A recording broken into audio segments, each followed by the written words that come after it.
you know, these people look for any excuse to skip things.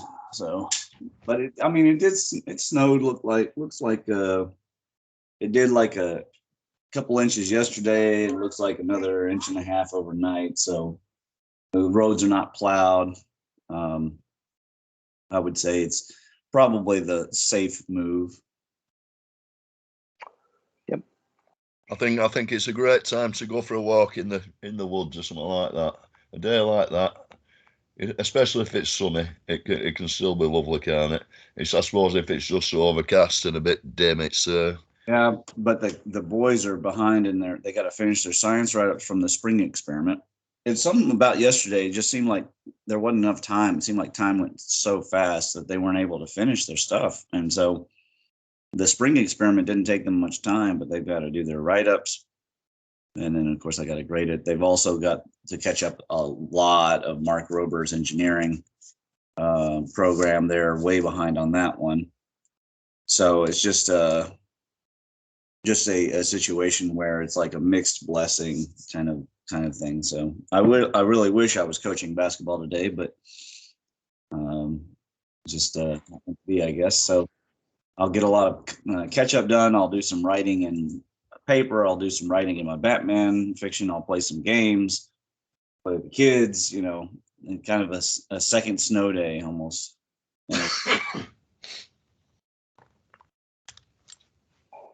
Well, I'm still on my time series analyses, so I'm spending all my time at the moment just learning. A lot of it's kind of going over something I already did in the past about 3-4 years ago, when I was writing these autoencoders. I can explain what them are at another point. But what I was essentially doing was I was using these deep learning networks to find faults in fabrics, printed fabrics, knitted fabrics, lace, all that kind of thing. And basically, I was training a neural network on a particular style of fabric, which it learned. And then if you put an example of that fabric in that's got an error in it, it would find it faster than the human eye could detect it. And that was the goal. I split up with that company, unfortunately, while he went bust. So that cut the project in half. But it was a working system, and it would have put a lot of people out of work if I'd have got it going, you know what I mean? Like thousands of textile inspectors. And then the pandemic hit anyway, so that was me. But these autoencoders, you can use them to compress data massively. Not slightly different to an actual data compression algorithm, or almost as effective. And these compressed forms of images, then you can put through these time series and compare the series with each other. So sometimes you can find out trends in a time series. So using these autoencoders and in stacks with different time frames is basically a recurrent neural network, which will give predictions off its previous observations, and increasingly more accurate ones.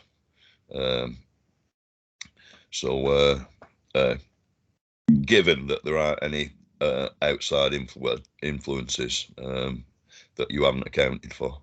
So anyway, this is the system I'm trying to build, which I'm hoping to track the nearest kind of 1,000 stars with, and find the general movements within our local area, in the local chimney, and the work's going pretty good.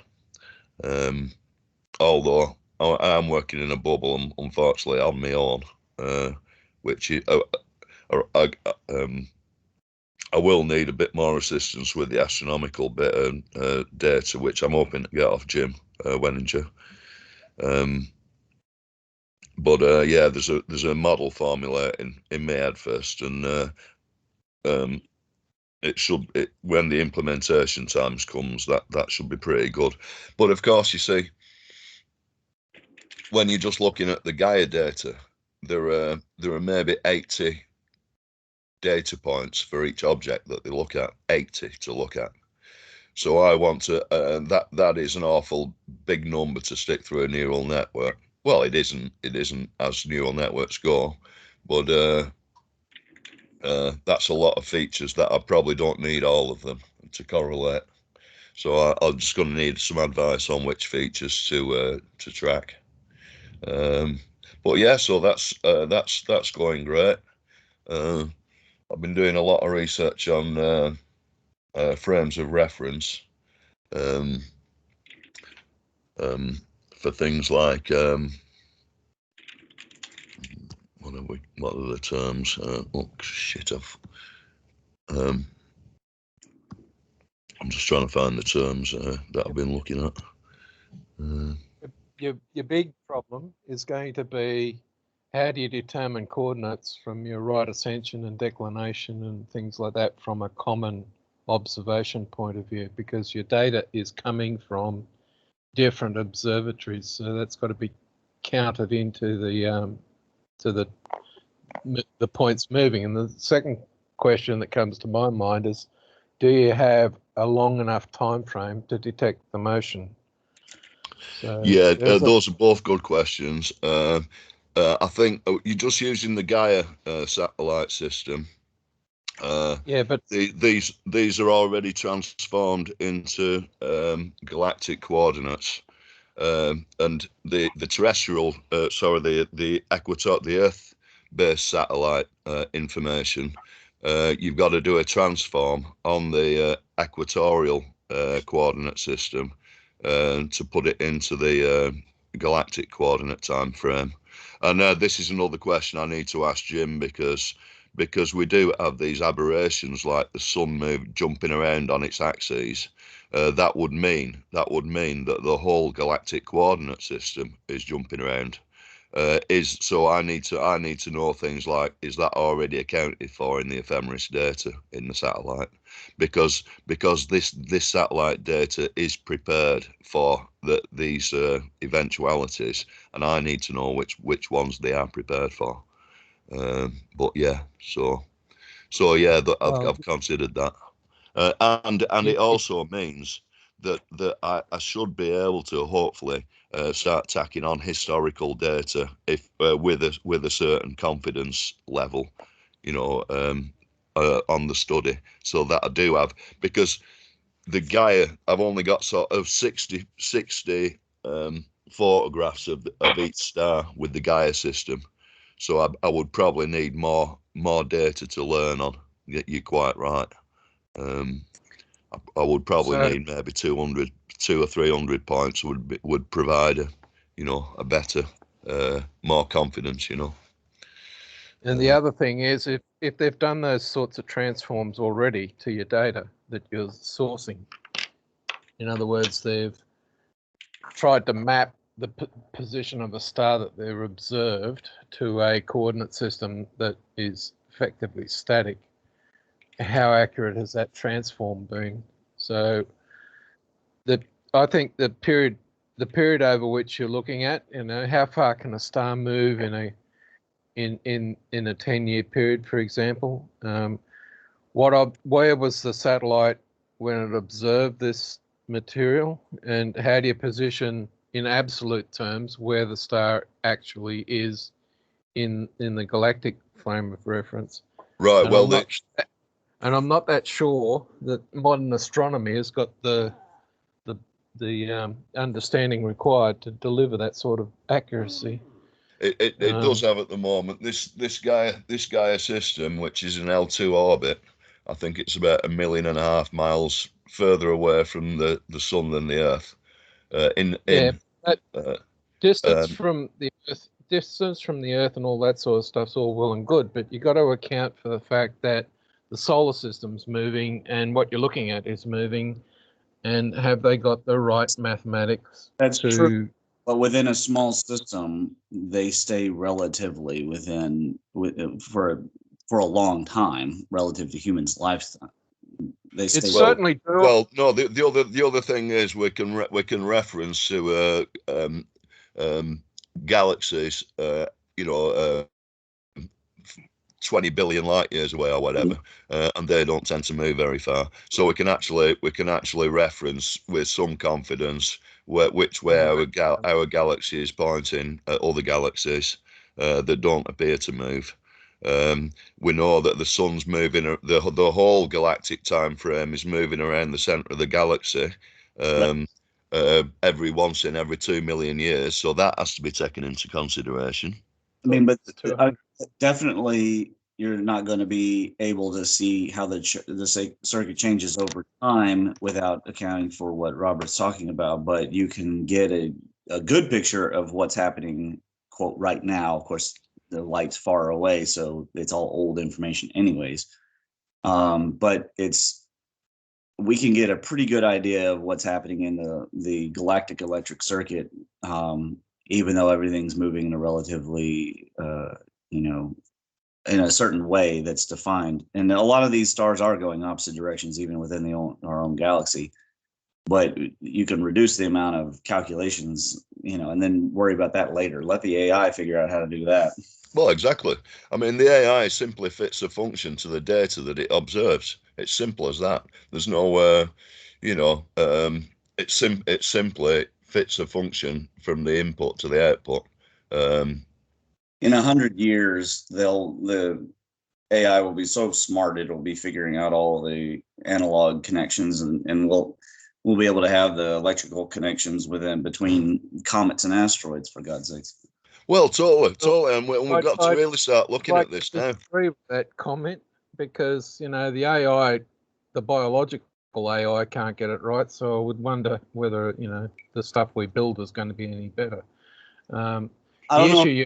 I asked the question in 2015 whether, because I came to the conclusion that all the local stars we have, are they involved in some sort of a cluster arrangement where they're orbiting each other? And the feedback I got, without any evidence of proof at the time, was that there is common motion between the Sun and Alpha Centauri and a few other stars that indicate that they're orbiting a common location or body, which they claim was a black hole, some sort of plasmoid structure.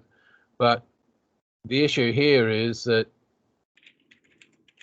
detecting that sort of motion requires long period observations that allow you to map what's observed to locations in some sort of grid mechanism, a node mechanism where you can track the movement of the nodes.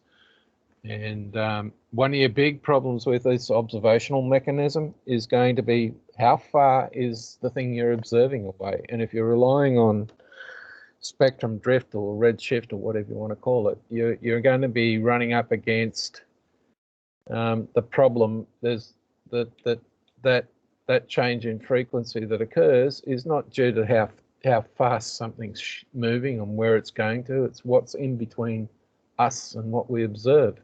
Yeah, that's right. Now, astrometry is a quite a well-developed science, and that is the science of measuring the proper motion, which is observed from the satellite, and that is the motion away to or away from the observer. That is and then you've got the real motion, which is the motion to and the radius away from the observer.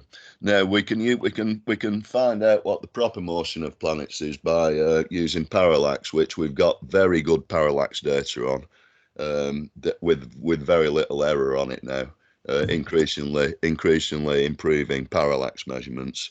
So if I were just to go with, we've got parallax measurements on about 3.5 million planets, I believe now. Stars. So I don't have to go with evaluating distance by redshift or the Doppler effect for now. although I can potentially use that as a label, if the Doppler information correlates perfectly with the parallax information, which I suspect it doesn't. But that is something that this study hopefully may illustrate.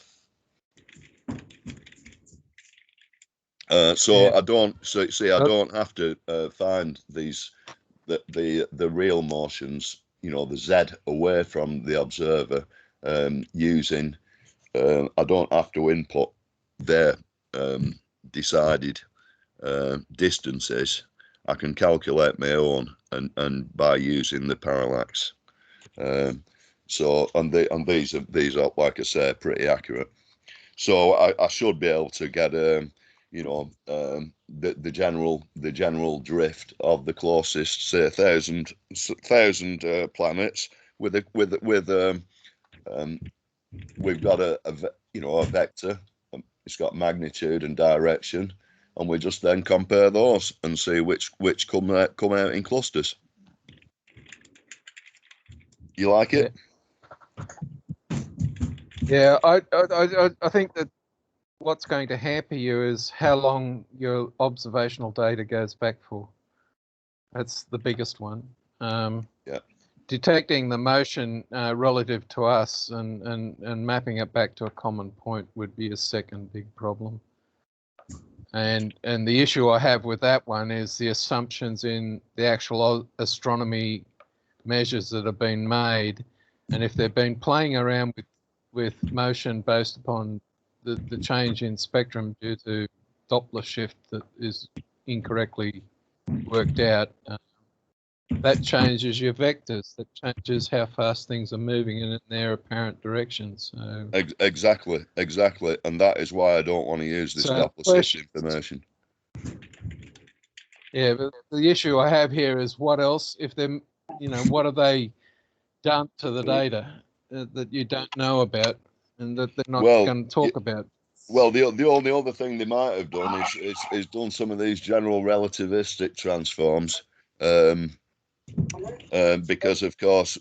the observed stars that we're measuring, some of them are like 12 billion years ago, we're in a very different place. So there are those little issues that we have to suss out, but that's more for general astronomy, I think. Yeah, but you're relying on their data, which they've got a history in bullshitting about. So the other thing is the actual rotation time for the Earth, the sun around the center of the galaxy is like 200 million years. So your timescale things are going to cause you some problems as well. So yeah, I mean, these are things we don't know. I mean, there are many unknowns. We can only model according to the data that's observed, and that's what I intend to do. Whether it yields, hopefully, it might yield some other information, that correlates with our theories on how Birkeland currents shift the charges around the galaxy. Well, the other thing is that I've heard that, but I've been told, and the issue here is I'm not sure of whether I want to believe it or not, but they're talking about, in dimensional space structures that I've previously described, the sun is moving at a tremendous velocity in that space, and I'm just wondering how much of that is an impact in our sensorial environment. So, while we might think the sun's only doing whatever it is, 100,000 kilometers an hour, or in the direction of Hercules or whatever, the question is what is its real speed, and do those motions speed up and slow down and all that sort of stuff? So, the big problem I have with astronomy is that they've been pursuing a view with a speculation mechanism that's faulty, and I would have no surprise that they've diddled the data to make it fit their bullshit story. Yeah, it won't surprise me either, and that's why we've got to use. How do you get? We can validate the data, with other you need to observations, can't we? We can validate the data with other telescope point. observations. To a point, but you need the actual raw data and to understand how to transform that to give you the sort of stuff you really need to know to work out relative motions of the objects to each other. Well, that's it. Well, I mean, I can only get the data that the European Space Agency and NASA allow us to see, basically. But that is what all academia is allowed to see as well. There's, you know, so I can, if NASA have, I know, for example, they might normalise some of these. Well, they had to take out 3,000 catalogue entries because their data was shown to be wrong when it was validated. They were some of the star entries were defined using the distances were defined using the Doppler effects, the light Doppler effect, and these were shown to be erroneous, like thousands of them. So I will only really, on this study for now, take into account parallax measurements as being accurate. So these are meant to be pretty fantastically accurate. So it remains to be seen anyway what sort of model pops out. You know, that's the thing about it. I'm only putting the data in using the same transforms and see what pops out. Well, my suspicion is you'll confirm what I've been told anecdotally is the case, and which is a good result, I suppose. But you know, it's not something that the astronomers have been trying to demonstrate as true, because the assumption is that the sun itself is in an orbital path that means it's on its own. It's not in a group of stars at all. Yeah. And I suspect that my question only 6 years ago might have started some review of the data, at least with people who have access to the real data, which hasn't been fiddled with. Well, there are 1,500 papers been released since the Gaia date release too. 1,500 academic papers have been accepted. Now, last year, I believe they released GDR3, which is more accurate. They've done something with the data and improved it, and so they've had to update a lot of the entries in DR2. So it's an ongoing process of updating what's happening in these astrometric tables, and the information comes from many different sources. So yeah, we can only trust the data that comes from all these various sources, really, before they're too much transformed. You know what I mean? We have the tools to be able to do that. That's good. Yeah. Well, so long as you can get to, unmassaged data that'll stand the transform, then yeah. But I think your biggest issue is, how reliable is your data and how far back in time does it go? Yeah, well, like I say, I've only got these 60 data points, which won't be enough really for the recurrent neural network. But there are other techniques, and these are all operational research techniques that you've been talking about, Ramon. There are other techniques that can, you can use to predict over just about 60 data points. So I can use those as well. I can use a long list of analysis tools. And I'm going to, and if you want to add any analyses to this list, what I'm going to do is I'm going to put all this work onto a Jupyter notebook so that the code is completely transparent and changeable, and you'll be able to do that as you're looking at the data. So if you've got any other, when I've got this built, if you want to try a different function on it here and there, that's what it's there for. It's going to be a sandbox, Yeah, well, if you're willing to create a mixture of GitHub, zip files, documentation, some kind of README, how to, etc. We'll put it up on the gateway and try and get people tuned into it. Well, So I can do better. Yeah, I can do better than that, even, Ramon, because these what happens with these notebooks is I have the program, the Python on my laptop here, and then I get the notebook server, and it's a browser. It's off a browser. Now, so I then run my program through the browser, through this browser interface, and that browser interface, I can then interface that with all my data sources, and so it all goes through the browser, and what I can do is, when I've made this notebook, I can run it through a system called Voila that sticks all that into JavaScript and puts it straight on the web as an application. With obviously the code hidden, and then that is a web application. Now, so I can then put that up on any site, and you've got a fully working web application with a neural network behind it, and maybe a suite of 40 other analysis functions that people can use at the leisure. And transform the data in front of your very eyes. It's quite amazing stuff. I can take it a little bit further than that, even, Ramon, because there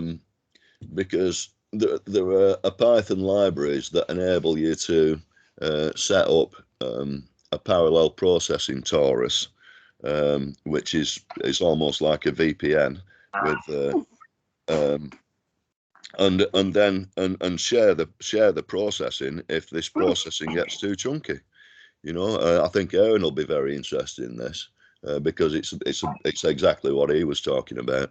But anyway, I've got the network libraries to be able to do that as well. So I've got a lot of work that I can do if I can make enough money to keep myself alive for the next 6 months. That's the only thing. Doing all this ain't earning me anything, and I don't have any money. Well, like I said, we can success. A gateway page that directs all the people to it. That's what my main gist is. Well, I think we can totally interact and build a network up, so we're directing each other's work to each other's pages, and basically building on that network. That would be ideal, and then long term, maybe that will pay off long-term dividends when Aaron is successful, not only with getting our enterprise software up, but this what's it called, the STEM arena. So if we have a steady supply of new recruits coming into the STEM arena, then we also have potentially all this other recruitment that can go on, and if there's an enterprise software directing people, then there'll be a way to link all that together. It'll start to make a nice tapestry. Well, it can all be totally done and all complete, and not only this, you see, Ramon, I can do all that on the cloud, all of it, without even hosting it. Everything you're talking about is the cloud, yeah. And see, I'll host my software on GitHub, and I'll write a nice page around that, so invite people on that, so hopefully we can get some programmers on there. There are only about, I think there's only about 1,000 or so astronomical programmers, as far as I can see, on GitHub. I'll have to do a bit more research, but it's incredibly small, the amount of numbers of people who are actually looking at this data. And there's so much data being generated that when this James Webb Telescope comes up and running, it will just cause, it'll be like a Tower of Babel in the science community, mate. They will not know what to think of it all. They won't. And we've got to set up our analysis systems now. Yeah, that's one of the problems is you get all Well, that information and you don't have the people, enough people that are capable of really interpreting it. And then it comes out that it's just got to follow a narrative that's already set, doesn't it? Oh, that don't look Exactly. right. We better change this or change that. Instead Exactly. of having people with the experience to go, hey, this is different. Or look what this is showing. You know, Yes. that can't be right. I think what you're going to see is a whole bunch of surprises coming out of it. You know, Walt Thornhill's comment is basically every time they put up a new piece of equipment to look at something, they discover, something that's a big surprise to everybody.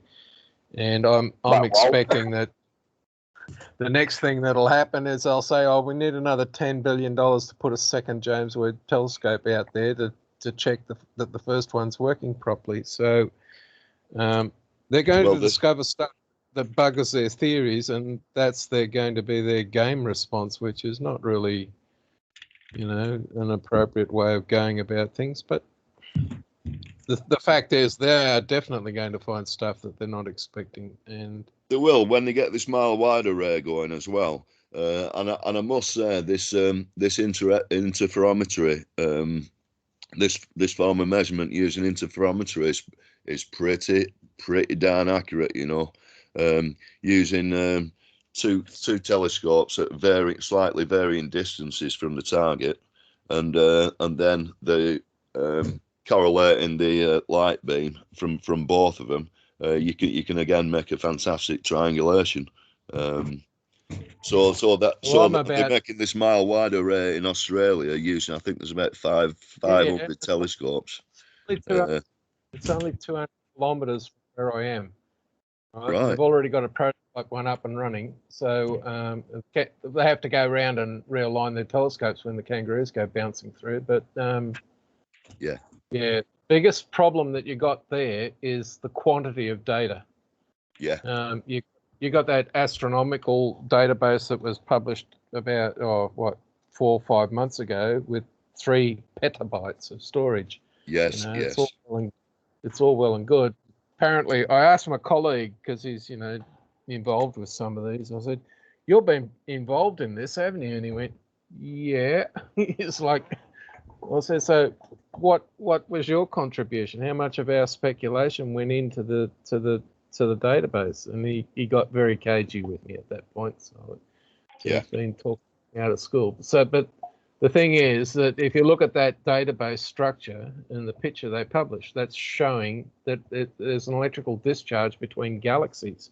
There's a network of discharge mechanisms going on. So, that is not part of the current thinking of these guys. No, it is. And this is what we can illustrate using our system, because it isn't a mainstream system. If we have a theory that can measure these discharges or even simulate them somehow, we can put it on this model, and we can do that at liberty. So we don't have to stick. We can.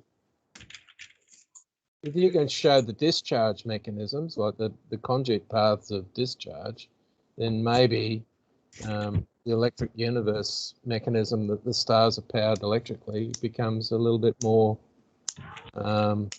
acceptable. Exactly, absolutely, and this is the mission. This is it. I mean, already we're getting. I think the infrared telescope. See, this is a massive area of astronomy, and I've only just dived into it last month, like really. The infrared spectrum shows where the hydrogen clouds are, and I would expect there to be some more electrical activity around those than where there are none. So these are all things we can correlate with the planetary motions. Until we and build up a model, that we can play with, because all these edicts and things that come down to us and say this is how the universe works, it's kind of been agreed somewhere that this is how it all works, and no one's got any recourse to argue with the data, but we will have. So that's so those hydrogen clouds Nick, they could end up being like a feedstock for your currents. You get what I mean by conduits that? at least. Yes, yes. But you need to marry it. You need to marry it with X-ray, UV, and gamma radiation observations. Because if there's electrical discharge mechanisms kicking in and these are real, then you're going to get X-rays. You're going to get gamma rays from the actual discharge as it runs. So it won't be, and you also need your radio wave burst stuff. I think a lot of the fast bursts that they claim that they don't understand are actually local. They're being generated within the solar system. They're not coming from, some supernova far away.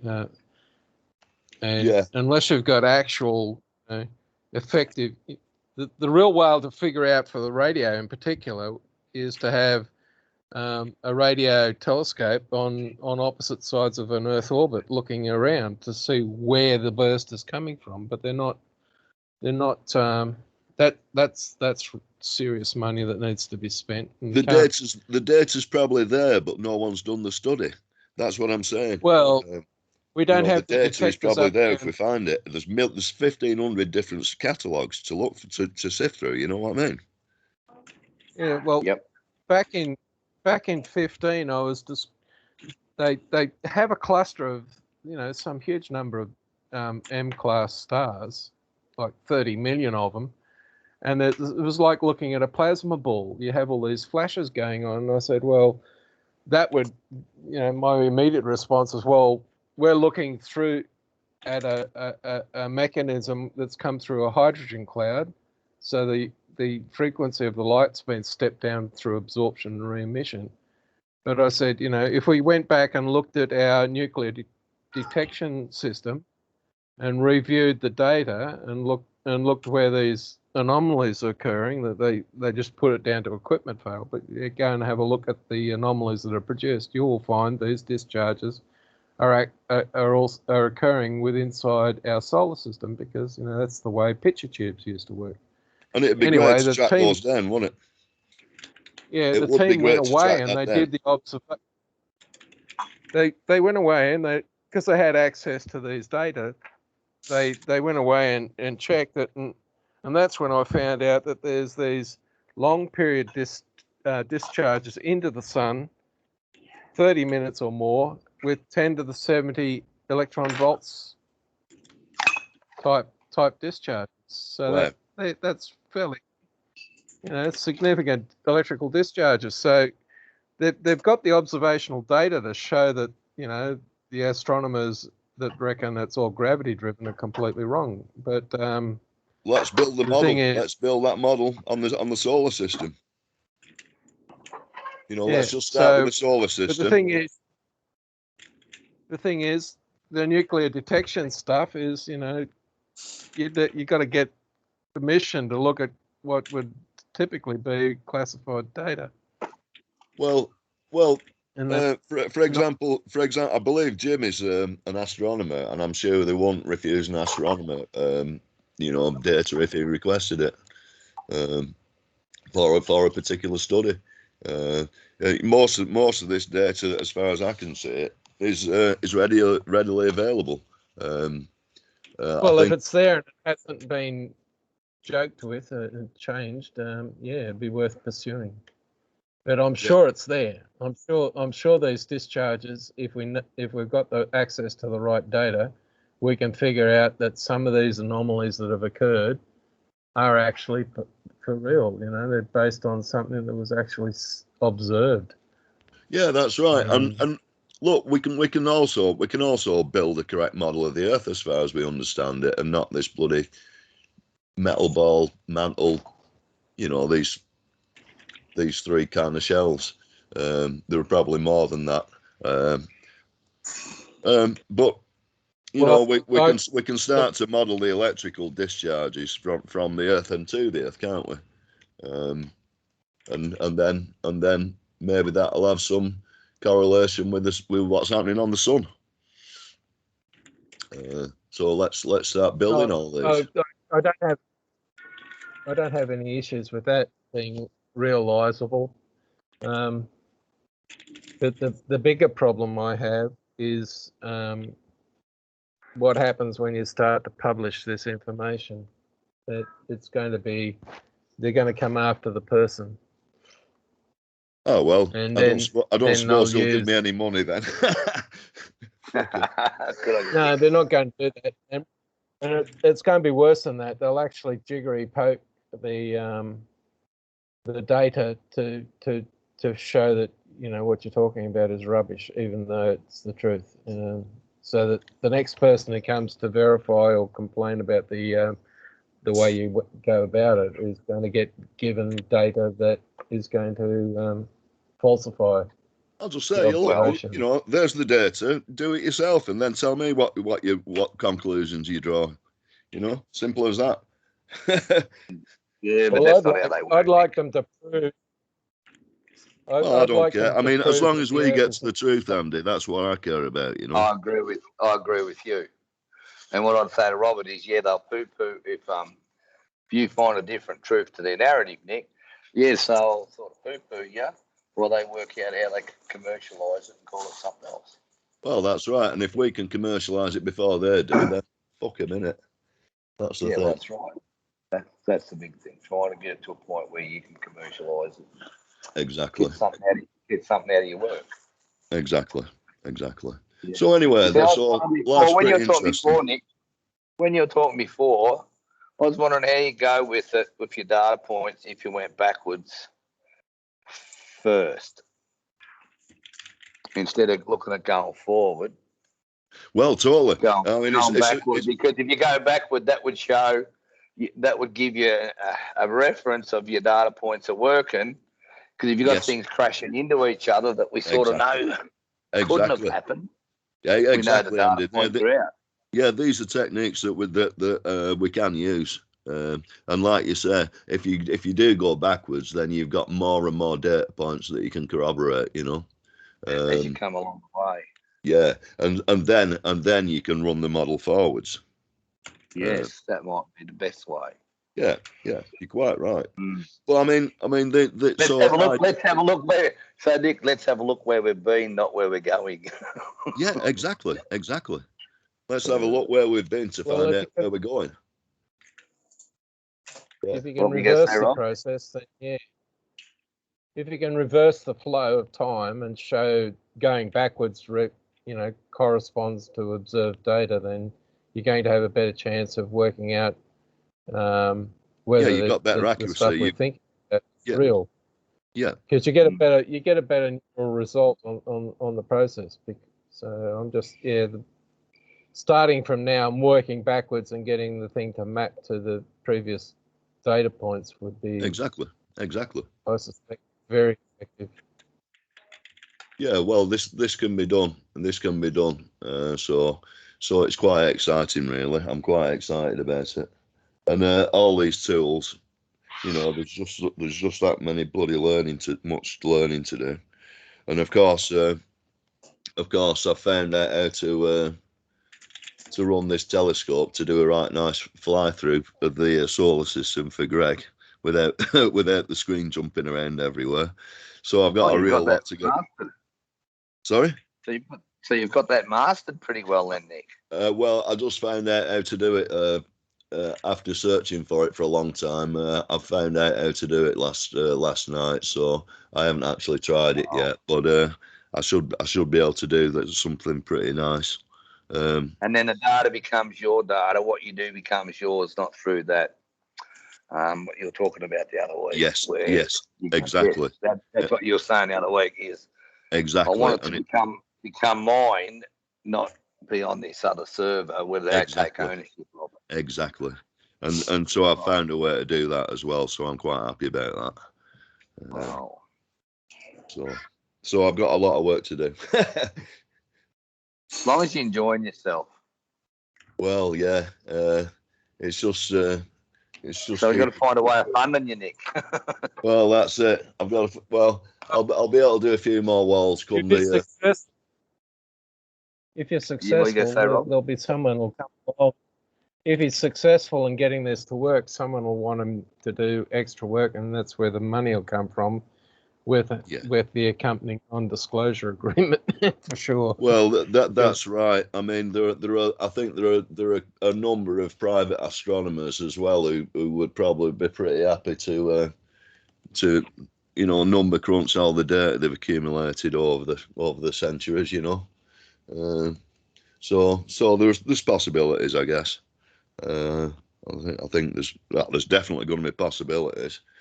I mean, it's why really previously I didn't use my knowledge of these networks, because I'd end up just working for the people I hate on the planet, like banks or Yeah. militaries or arseholes like that, or Bill Well- Gates, and I don't But want if you to be get this involved to with work people with like that. if you get this to work with stars, it can be reverse engineered. You can use previous weather data to work out weather systems, and you can use that to do financial analysis of people's buying and selling processes. Oh, totally. It becomes applicable. So someone is going to definitely try and steal the technology when it works applied that way. Particularly if we're talking economic prediction systems. Yeah. So you can't protect the idea. That's the problem. I mean, you can copyright the software, but stopping someone else from developing the same thing is a bit of a problem.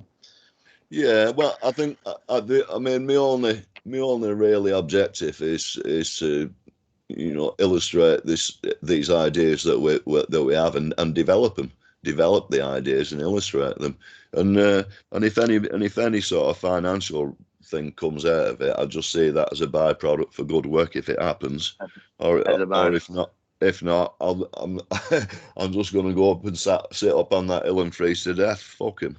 So that that's the way I see it. That's the way I see life.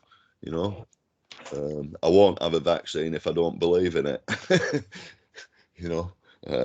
That's it. Well, that's what's occurring now. Is that I had a phone call and I wasted about probably 40 minutes, and the person I'm talking to says, "Oh, I'm too old. I'll be dead shortly, and I don't really care." And I'm thinking, well, our job is to protect the future generations, and if we're not going to act against what we know is wrong, we're abrogating our responsibility for protecting the people who can't.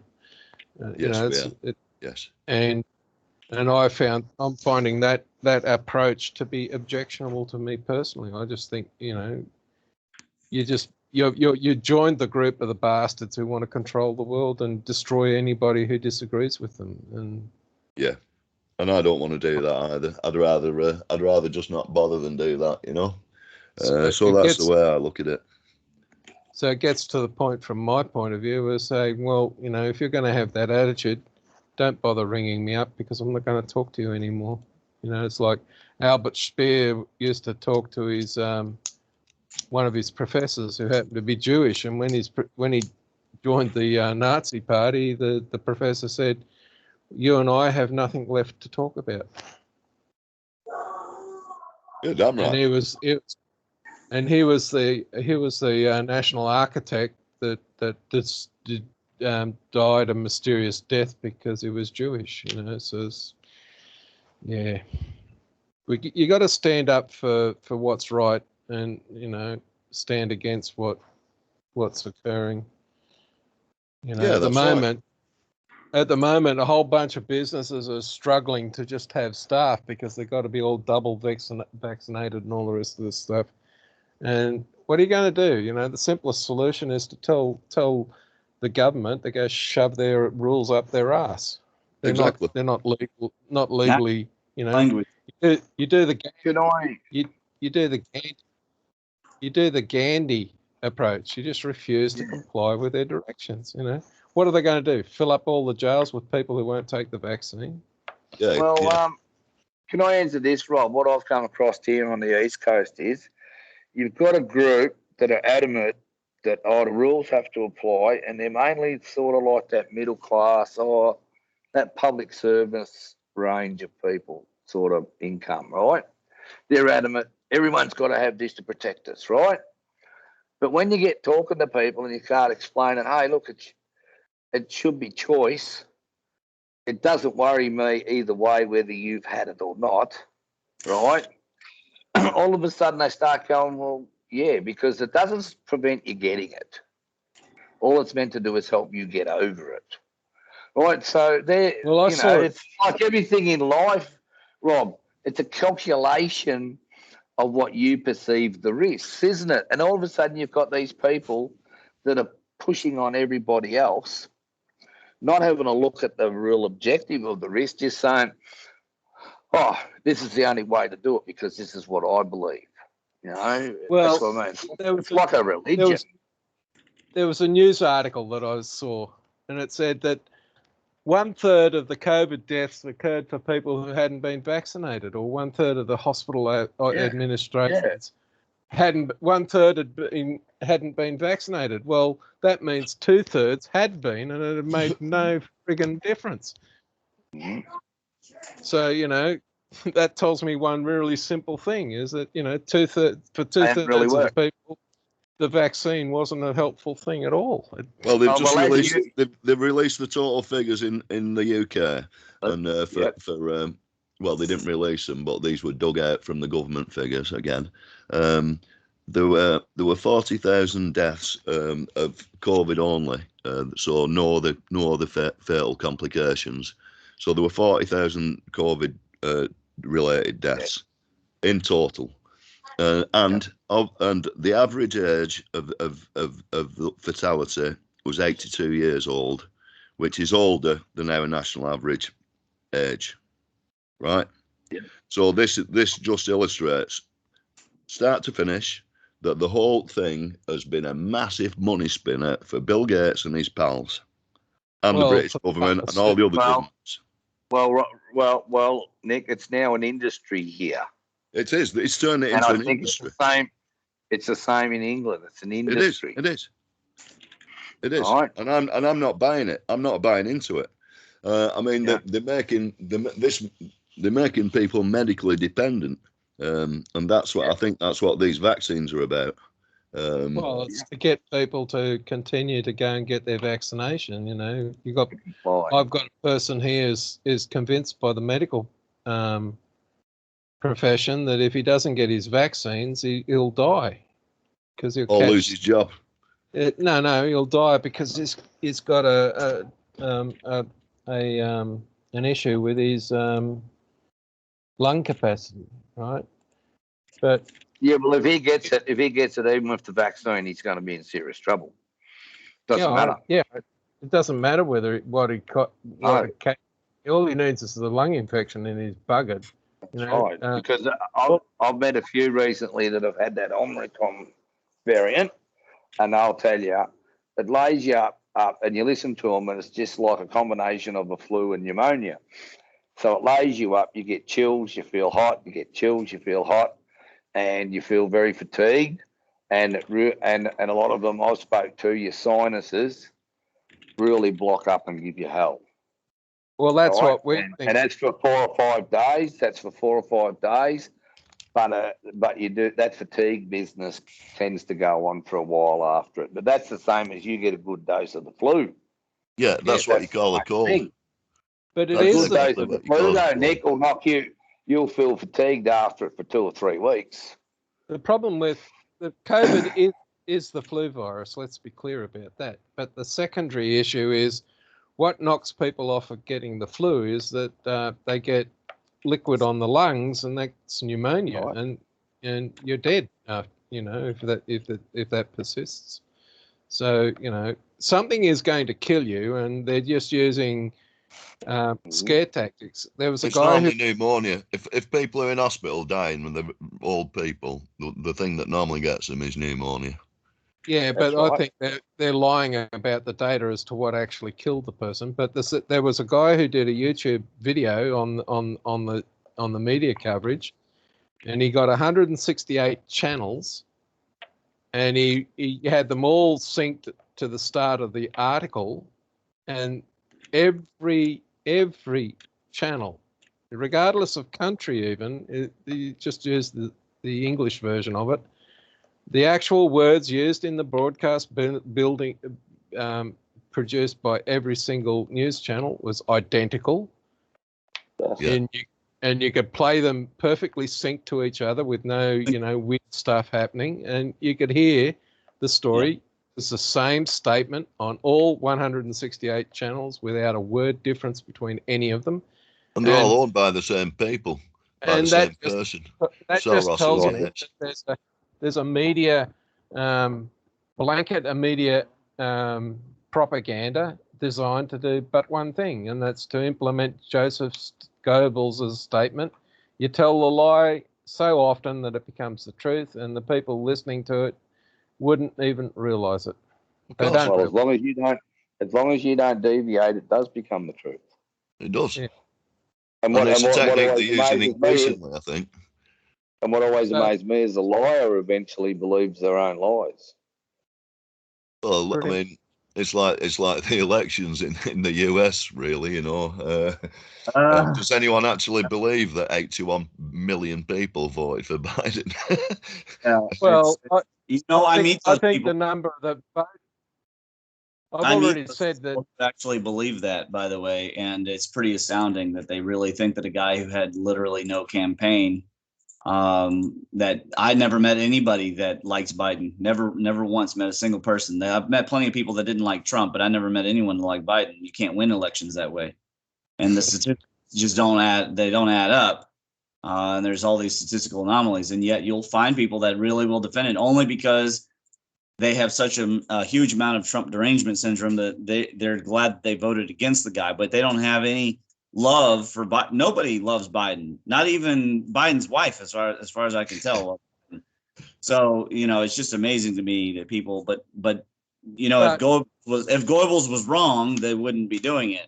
That's Sinclair broadcast. I believe the exact phraseology was, "This is inherently dangerous for our democracy," or something like that, and they zoom it out, and everyone's saying it at the same cadence, the same rate, in the same way. It's eerie and uncanny and ungodly. It is really disturbing stuff. It's like what happened when Al Gore lost to Bush Jr. It's the same thing, He was in an aircraft. Bush Jr. was in an aircraft. Said, "Yeah, we've won Florida," and this is like 2 or 3 months in front of the election. He says, "Yeah, we've won the presidency. We've got Florida. It's all locked up." Right. And what a lot of people don't realise is that his brother was the governor of Florida, and he's able to, at the time that he said that. So the issue I have here is that given you've got computerized tabulation, all you have to do is change one vote in every 100, and you've changed that's 1%. If your margin of swing is 3%, then you change 3 votes in 100, and you get a different result. And I don't think that any computer tabulated result that's been done since they've started using computers to do this has been an accurate outcome at all. Because who reviews the code to make sure that the code is actually counting things correctly? Where's that? It's rightly named, isn't it? Dominion software. Yeah, that software should be source code producible, so that anybody can look at it, and the data that went into it should be available to anybody so that they can run the code and see the result come out. And but they're not going to release that sort of stuff ever. And I said, I don't think there's been an election that's held since computerized tabulations occurred that's produced the correct result at all, because they can just change the numbers. I think you're probably right, yeah. And so, if they decide that, they want saying who's going to be Prime Minister since Whitlam, and in the last election when Tony Abbott was replaced the incumbent, the Malcolm Turnbull, Turnbull. Anyway, they didn't want Turnbull to be the Prime Minister when he went to the election, and the discussions that came out from their side of politics said, so we get a term of Labor, that's a good thing, isn't it?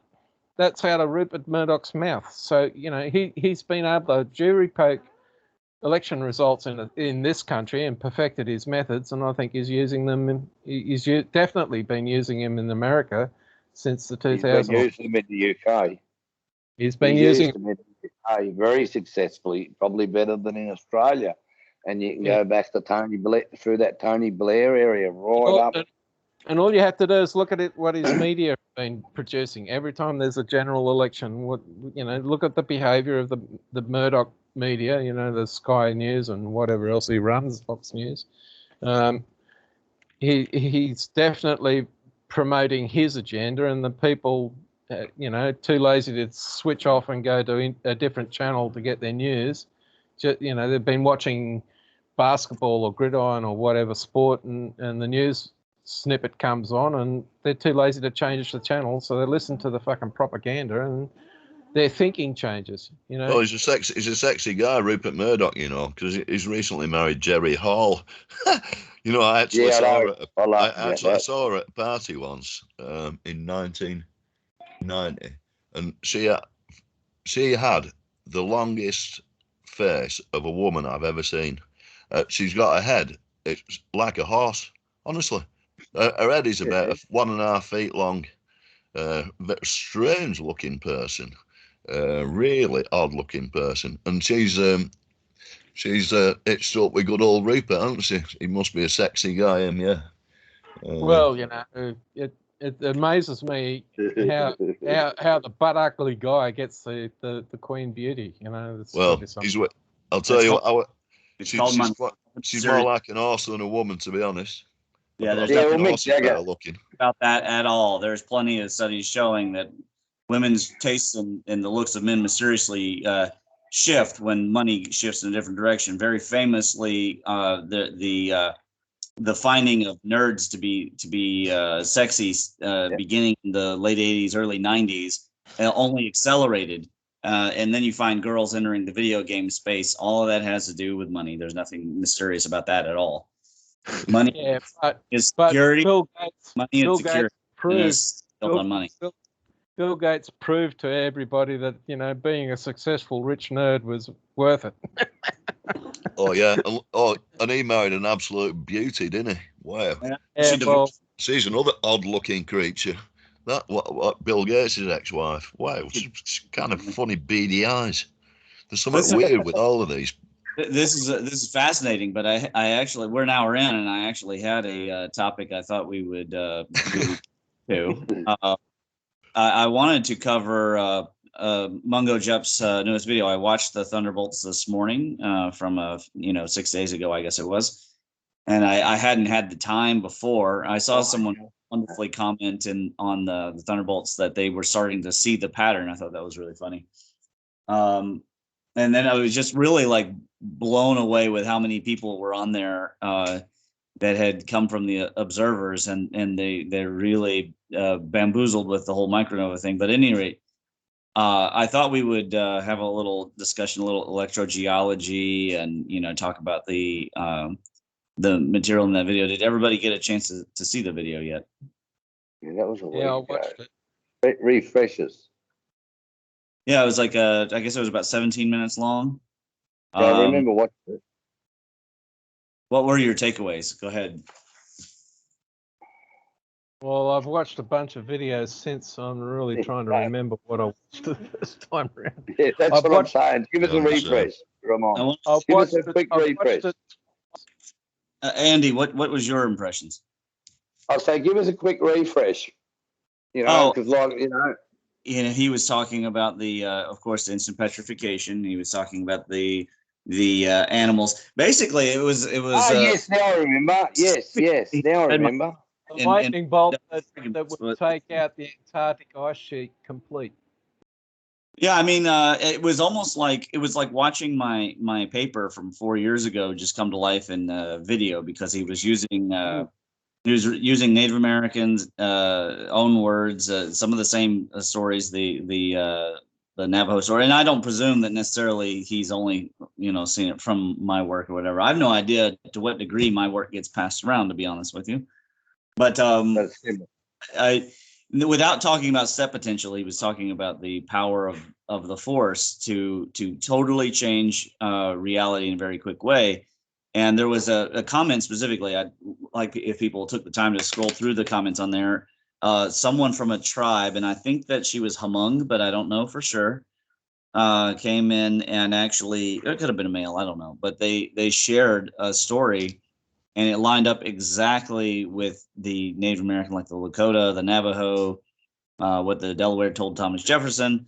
It specified the whole thing. And what really interested me is the portion where the lakes boiled off and it became hard to breathe. And I don't think that is something that happens from micronovas. I'll be honest with you. I do not think that is what would happen with a micronova without killing everything on the planet. And so I found it a very fascinating story that just, added to what we are starting to figure out. So what you're saying is there's a lot of oxygen being burnt very, very quickly, and the atmosphere becomes oxygen depleted to the point where people start suffocating. Well, there's that. And animals, plus you've also got with it, because like I remember now where it showed where they'd done digs and that, and you've got animals virtually in their state. The issue here is that was it in Minnesota? I think there was that the guy found the clay layer in a cave where there was a high carbonation, and it was, before that layer it was obvious that the Clovis were around, and after they'd vanished along with a whole bunch of animals, large scale animals. And when that stuff finally got into the mainstream, people got interested in examining what happened. And I can remember a video being done with the NASA gun, the one that guy, the planetary impact guy, keeps firing. And he put a block of ice down on his sand base and hit it with his little pellet. And of course, the ice disappears instantly, and you got no evidence of a crater, and then they say, well, the Clovis were taken out by an asteroid, but a lightning bolt that from the sky would will electrify the water and cause it to boil instantly, and we're talking an energy release that's way more larger than a gigaton nuclear weapon.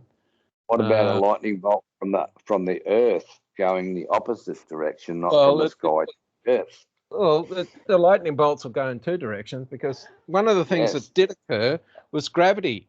The actual quantity of how strong gravity was, it was increased. So some sort of electrical charge balance on the Earth changed. Yeah. And my indications would be that, if talking a lightning bolt with a watt power input, 1,000 times bigger than a 6 gigaton nuclear bomb, how much you're talking, huge numbers. I'm trying to remember what the actual numbers are. We've got 10 to the 12 to get to the petabomb type explosion, but that is also, multiplied by a similar number to turn it into watts, and you got 10 to the 24 watts of power whacking into an ice sheet and vaporizing it. It doesn't. Water will absorb a lot of material, a lot of energy, but it's not the perfect absorber of energy of that sort.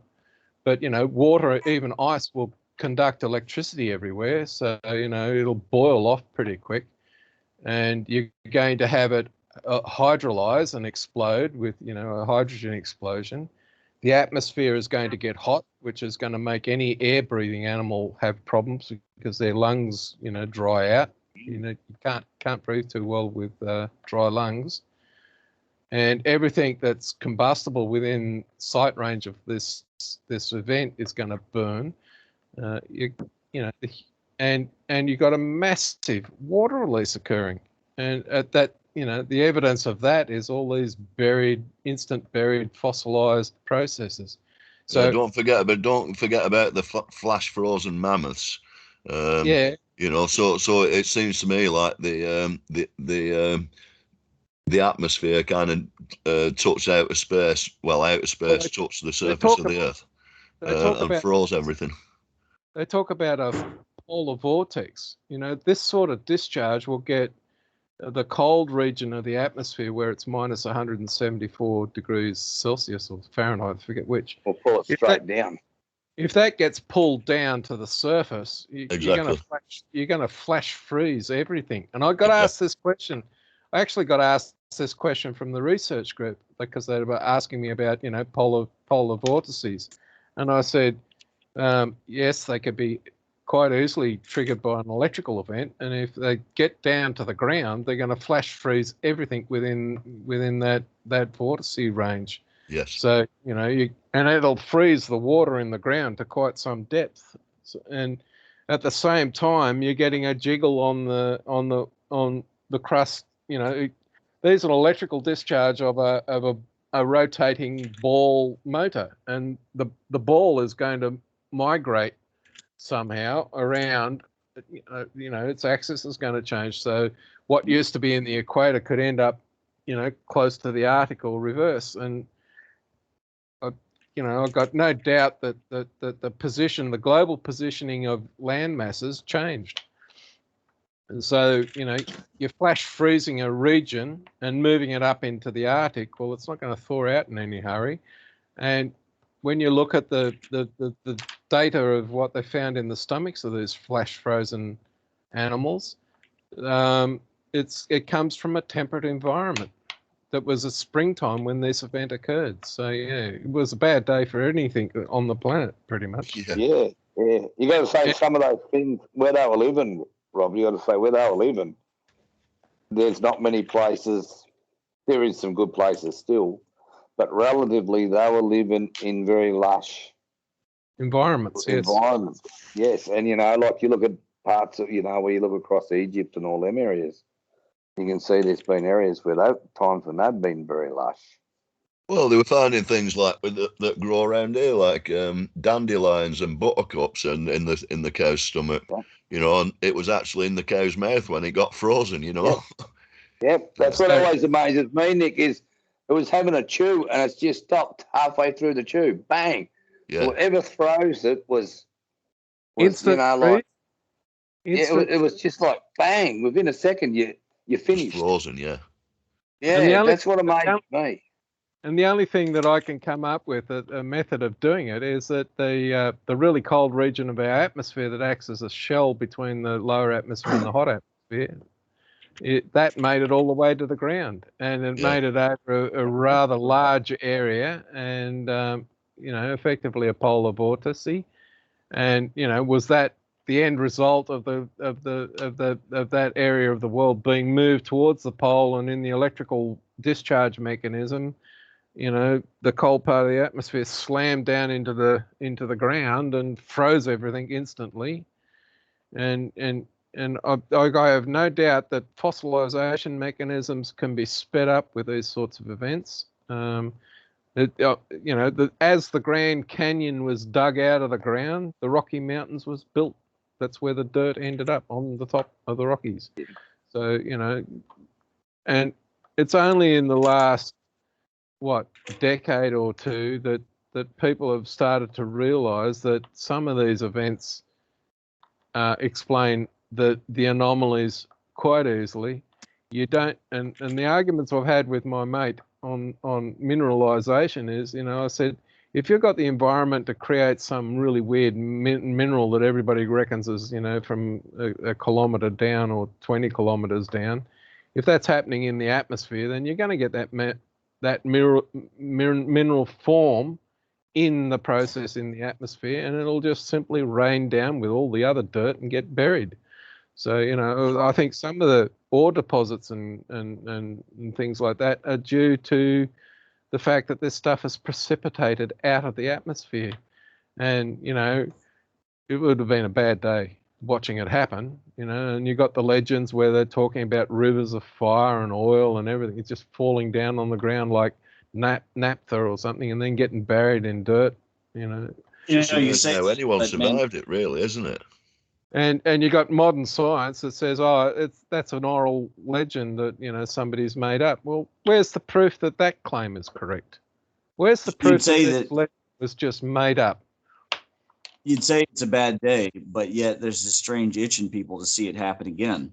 I see people ask questions on Thunderbolts like, why doesn't it still happen? I've seen people ask for the comets, the asteroids. There's tons of movies. I mean, people are interested in the Force. They're interested in ether, but not everyone wants to go to heaven apparently, or they'd really try. Don't they realize that when it does happen? When it does happen, there's not many people left to talk about it. Not many of anything left to talk about it. So they won't know what they're looking at. We will.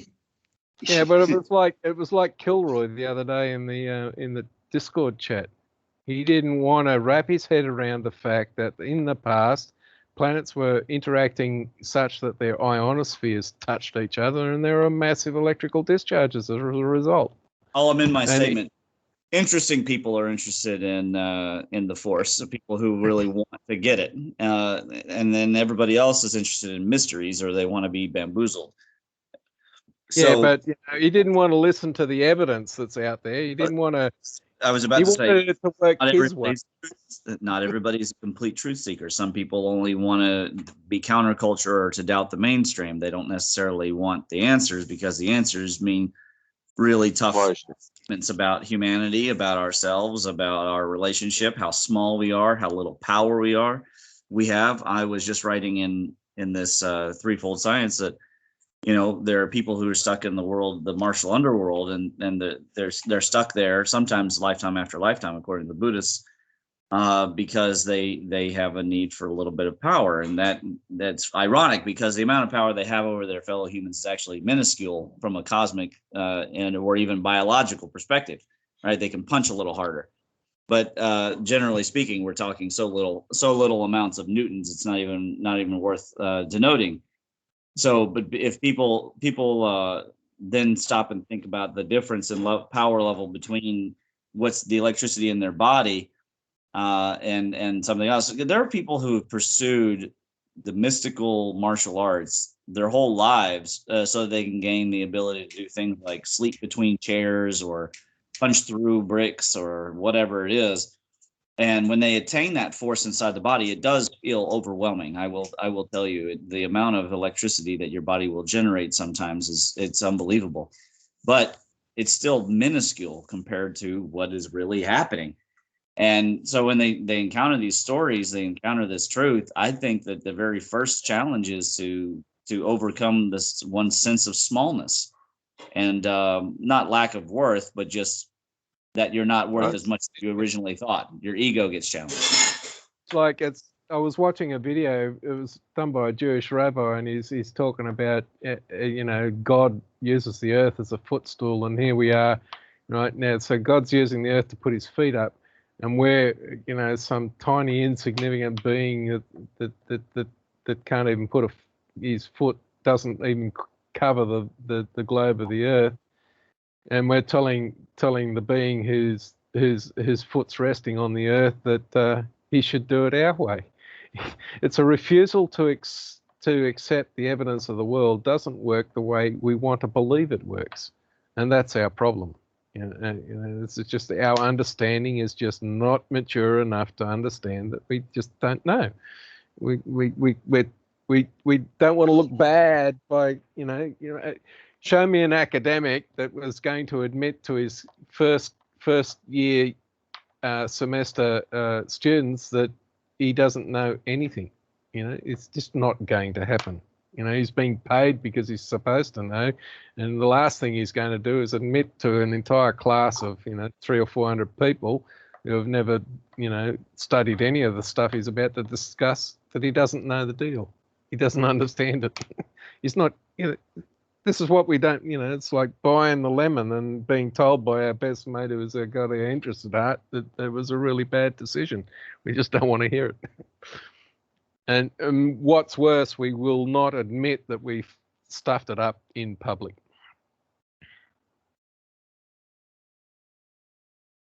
Yeah, but if you're only illustrating what's there, what is there, and that's what I see. You know, the task of us really to do is illustrate what's there and try and understand it. Well, I would go deeper than that. Is that we say what's there has to happen, why it has to happen. That's when we can explain why something has occurred as it must occur. A causal relationship. So we see some event and we describe, well, that's no surprise because it must occur, and you give an explanation as why it must occur, and that's when you've achieved real knowledge. And even then, you know, the chances are you got it wrong. Well, you know, but if you can get closer, if you can just get closer, I think that's you know, that's a step forward. It is. But a lot of people think that just describing what the process that was observed, you know, describe what occurred, is a description of why it had to occur. That's where I think a lot of people in science go wrong. Well, look at that volcano that recently went off in the Pacific. You know, like you see now, there's photos coming out now where you see the lightning coming up out of the water into the sky. Out of the water into the sky. They're not hiding it anymore. And you see it all, and you got to wonder, well, was it actually or was it just luck? Is that a common thing? Or was it not what you call a traditional blow lava volcano? Was it actually that lightning bolt come up that caused all that? What happened? Well, something occurred. It must have boiled a lot of water quick. Yeah, must have boiled a lot of water quick. Well, it was underwater when it exploded, and it was an island at the result at the end of it. So there must have been some sort of electrical discharge event that kicked off, and here's absolute proof of what people have been claiming in the past, that volcanoes are electrical phenomena. And you've now got a dust cloud. You've now got a dust cloud that originated under how many meters of ocean? Yeah, and that dust cloud it's got up into the atmosphere and it's dust. So that means it's when it's left the ocean, it's been dry. Yes, and it's rained all over Tonga, and they've got the Pacific Islands. Yes, and it's run around the equator and affected our sunsets. You know, within a day. You know, it happened in one night, and by the next night, we're seeing the deepest red I've ever seen in a sunset. I seen a beautiful sunrise like that too one day last week. Yeah, but this one was absolutely, it was red, but it was a really deep, bright red. Yep. And you think, wow, what was in that cloud that's still raining out of the atmosphere all over the planet in the southern hemisphere? I don't know whether any of it's crossed over to the northern hemisphere, but it would have certainly got up high enough to do that. And it would change weather systems. So all the predicted, weather events that we normally get haven't happened. There's like the cyclones that, or hurricanes for the guys up north, and typhoons. You were about to get, yep. Yeah, those weather events haven't been occurring in our part of the world at this time of the year. We've had one cyclone off Queensland that went into the east, went into the Pacific. None of them have crossed. There was one, a very weak one that occurred in the Gulf, and there's been this huge low pressure over north central Australia that's been dumping heaps of water. The amount of rain that's been going on is staggering. That's been going on for now nearly a week's worth of rain, just raining where the desert's supposed to be. And my question is how much of that rain event that we're suffering now is due directly to that volcano, which occurred, about 8 days previous? Yep. Because if you look at the weather patterns at the moment, like you say, you've got this massive big band coming right round and down through like the whole of Australia virtually. Even when you look at the satellite images, it looks like there's a dirty, great big sparse cyclone over the landmass. If you look at all the clouds in rotation, and And this time of year, it's a high pressure system sitting over the continent, not a low pressure system that spans the entire continent. You know, it's like, And there's no real wind with it either. Like, I don't know about over where you are, Rob, but we're not getting those.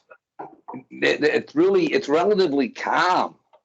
yeah, but you can see the cloud patterns. If you look at the satellite image, go to the Australian Weather Bureau and have a look at the satellite image. Yeah, no, I was looking at it tonight. Can you see what you were saying? You can see the clouds are doing a clockwise, which is a low pressure motion. Yeah. But it's very sparse. The clouds are sparse, but it's like a dirty, great big spread out, weak cyclone system. You know, it reminds me of it. But the only thing is that this cyclone diameter is around, 2,000 or 3,000 miles. It's from Kununurra in the west all the way over to Cairns in the east, which is about 4,000 kilometres.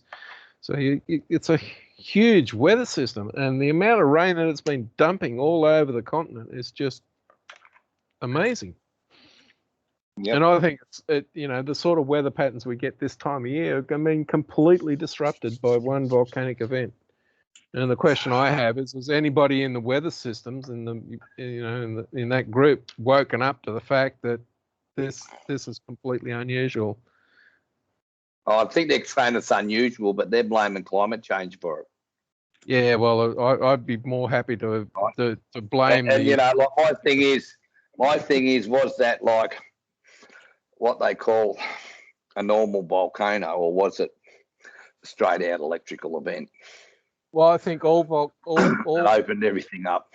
I think earthquakes, volcanoes, and weather systems are all electrical, and the question is they're triggered by an electrical process, and it's an electrical energy discharge mechanism that goes in. Even the tornadoes that hit the Midwest and the southwest corner of here, and some of the ones that have hit Victoria recently, they're all electrically driven systems.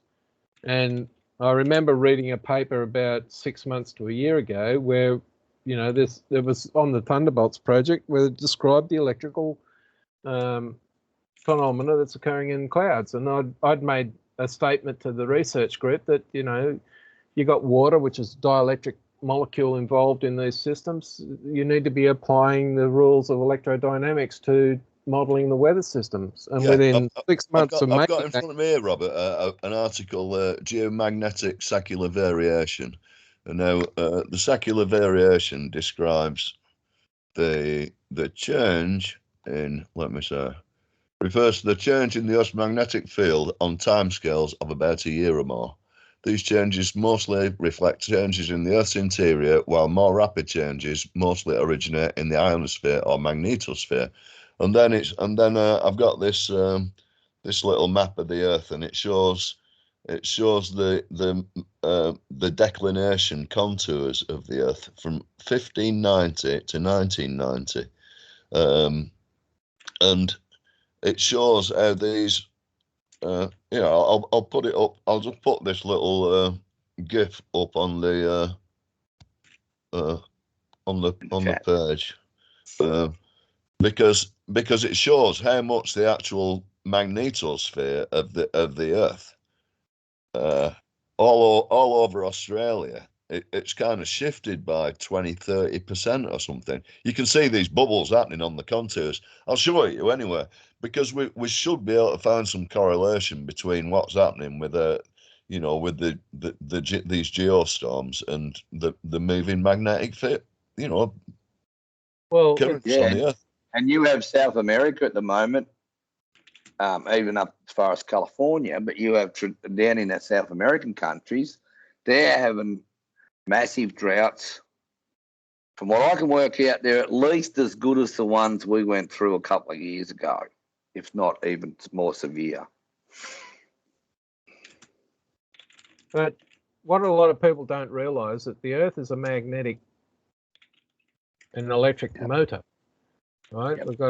We've got electromagnetic dynamism driving the entire system, and surrounding the Earth is a rotating electromagnetic motor in the ionosphere, and then the Earth itself in the weather systems, an electromagnetic dynamo, and then we get into the land mass and lava and all the rest of it. That's another electromagnetic dynamo, and all these three things are in action with each other, and all you need is some trigger. You know, the sun or somewhere dumps a bit more electrical energy into the poles, and then suddenly all these spinning electrical motor shells skew to each other. They shift. So I think the crustal displacement described by Hapgood doesn't need, a crust that's, slippery on the mantle. All it needs is that these three electrical motors become misaligned to each other, and the magnetic and electrics line up and lock into a new orientation, and you get these global flood events and ice getting thrown off, and it's just staggering damage done to everybody. And they say, oh, well, we haven't witnessed anything for a while, this can't be real. And I said, well, 12,000 years ago or 14,000 years ago, if we do the timeline that everybody's talking about, it looks like they had two of these events within 1,000 years of each other. Well, what you were saying, Rob, if we believe that the Earth is somewhere around 4 billion years old, 1,000 years is nothing. A couple of seconds. Right? So, when we say, oh, I didn't see it, but hang on, my lifespan's only going to be a couple of seconds in reality. Yeah, well, the question is have you lived the 20,000 years to see these events to occur in the first place, Right. That's right. Just because you haven't personally witnessed them in the last, since 4,000 BC or 4,500 BC, doesn't mean that they didn't get witnessed in the past. And we've got our mythology to show that stuff occurred. It's just our refusal to accept it. It's very clear when one stops and thinks about it that these giant spheres, whether they're Costa Rican or giant Olmec heads, that they were seeing something physical up in the sky. That's not to take away mystical discussions of the gods, or that there isn't a form of gods that is like something akin to, like in that show, American Gods, where media and corporations and the internet or whatever become gods because it's a combination of consciousness. We're not talking about that. We're talking about a real physical existence of something and forceful. And it's really funny to watch people who have studied myth a long time, like Kilroy, struggle to understand the implications of a large body like that passing near to the Earth, and that it's also could be a temporary event, because the media has, the science media and the schools have spent so much time telling everybody that everything's been the same for 4.5 billion years, which flies in the face. I mean, you have to be deluded to think that. Nothing at all stays the same anywhere. I could leave that printer sitting on that shelf, and sure, it would stay on that shelf, but if I didn't pay the rent, somebody would move it. But let's say I did pay the rent, I'd come back in 10 years, it wouldn't work. There would be something that had changed inside of it, or the programs would change, or the computers would change. Everything is constantly shifting. And when we're talking about something as big as Jupiter or Saturn or even the moon, our own solar system, it doesn't take much for it to generate the kind of power that is mind-alteringly reality-bending events that can instigate a lot. I mean, people go into supernatural. They go into supernatural explanations for losing their socks in their house. You know what I mean? What is it, Nick? I'm sorry. I'm just been trying to post up this bloody GIF, and Skype's beating me at the moment, so I'm just messing around. Sorry to interrupt. Go on, carry on, fellas. Go into your chat menu and click on your type here, and then paste it in there, and it should do it. My main point is that humans are not generally rational. It takes a certain amount of natural proclivity, like a certain amount of, for lack of a better way of describing it, natural IQ, like inborn IQ, to avoid those kinds of things. And then secondly, it takes an education in a proper scientific method, which is rare these days and getting rarer. It shouldn't be rare, but it is becoming rare. And that's one thing that I was fortunate, despite watching lots of Discovery Channel as a kid, I did pay attention in science class and learn the scientific method. So it wasn't too hard for me to get what Thunderbolt's project was saying. I was naturally skeptical, which everybody should be. If you're listening to this and you're not familiar with these concepts, you should be. And what Kilroy was struggling with was that he was looking at it backwards. He was supposing that we went and found a science that supported our views on myth, because he's looking at everything because he studies all this myth. But that's backwards. All of us were scientists who went forward and then like Dave Talbot and Wal Thornhill discovered the myths, supported this greater framework. And then when you look at the history, in fact, actually our cosmology is older. It's older than Newton. We can tie a definite start to Pym cosmology with Gilbert's De Magnete, if we weren't to go all the way back to ancient Egypt, et cetera, or whoever made the Antikythera mechanism. So that this science is far older than the Big Bang. The Big Bang is an errant cosmology or philosophy, hypothesis, whatever you want to say, that it will have a definite start time and a definite end time.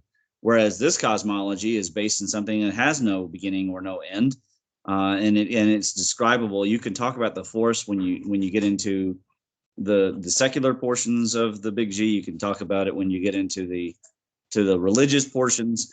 It gets into the mathematics. It goes everywhere, and that's the thing that I find marvelous about it, which is ironic because when I started martial arts and joked that that I was becoming a Jedi, or then later became a Jedi and became a paid Jedi, basically doing my medicine, I never really spent much time worrying about how real was the Force, etc., and and the different things that Lucas has Yoda say. Of course, Lucas was getting his information from the Arthurian tales and from Joseph Campbell, and Campbell was getting it from the Arthurian tales and the motifs, and the motifs were coming from the archetypes, and the archetypes were coming from real events that had happened. So it's all legitimately tied together, and people don't realize how important that is, despite the fact they're constantly using electricity every day. You can't have a modern life without electricity.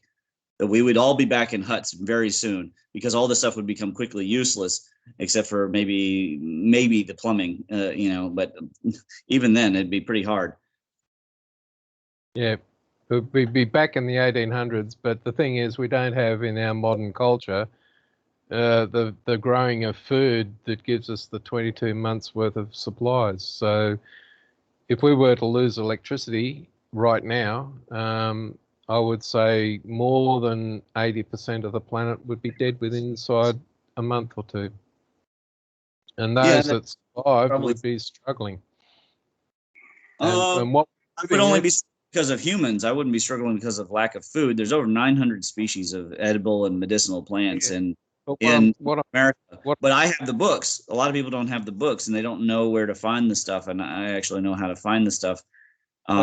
Most people haven't taken any survival classes or anything. The stuff we have today, the things we can do would become legendary instantly.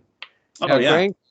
The grandkids, the kids that haven't been born would never believe the people that went before them, that, the human beings could fly through the air and go around the planet in 24 hours or 90 minutes or whatever.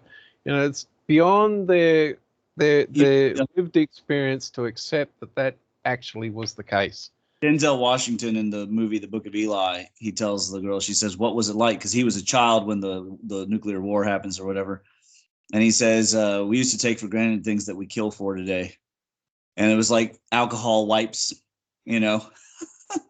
lighters, things like. And she couldn't really believe it. And she was like, really? And it's like, yeah. He was carrying around an iPod, like an old iPod, and listening to music. And she'd never heard music before. So it was pretty interesting. It's a good movie. I think if people haven't seen The Book of Eli, it's definitely worth seeing.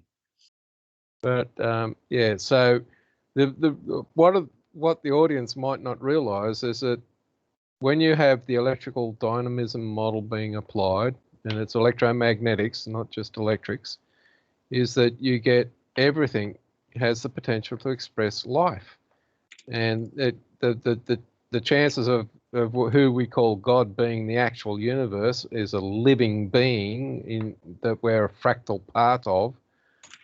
Suddenly a lot of the mysteries in why we are here becomes obvious. It's like, because we are learning, the universe is learning, and the universe is a conscious being. So, it's existed forever and will exist forever, and it's, you know, the past and the future, for as far as the universe is concerned, is just now for them, for the universe. So it sees the past and the future as one, you know, happening right now, whereas we see it in a time sensorial method.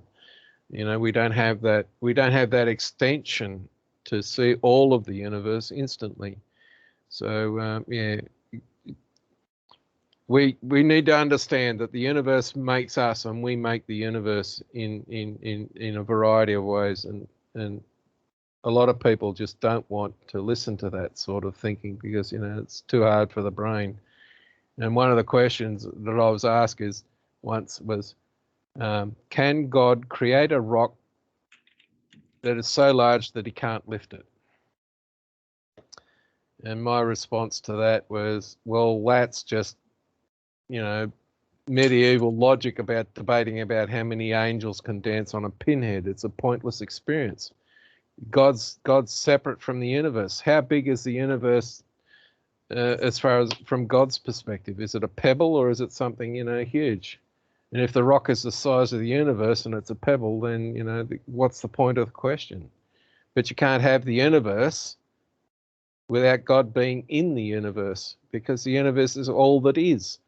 And if there is a God that's relating with the universe, then he's part of that universe process. It's not something that's separate. It's, you know, there's logic for the sake of, you know, figuring out some bullshit is not the way to go. The logic will not prove your case ever, and you can't prove that the most largest being around is God. You know, the connection doesn't work because we've got a human point of view of what God is. And you go and talk to every human on the planet and ask them what is God, you'll get a different answer every time. It's not the same being in the minds of everybody you ask, and it can't be. So there are logic statements that just logic itself will not answer the question. There's a video, guy was walking around with a sign that said, I forget what the content was, but it was a tautology issue where the statement on the sign made sense from a semantic point of view, but it was nonsense from a logic point of view, and you couldn't prove using logic that the statement was true or that the statement was false. And when you get that result, then the statement has to be in error. If you can't prove it one way or the other, the statement is wrong.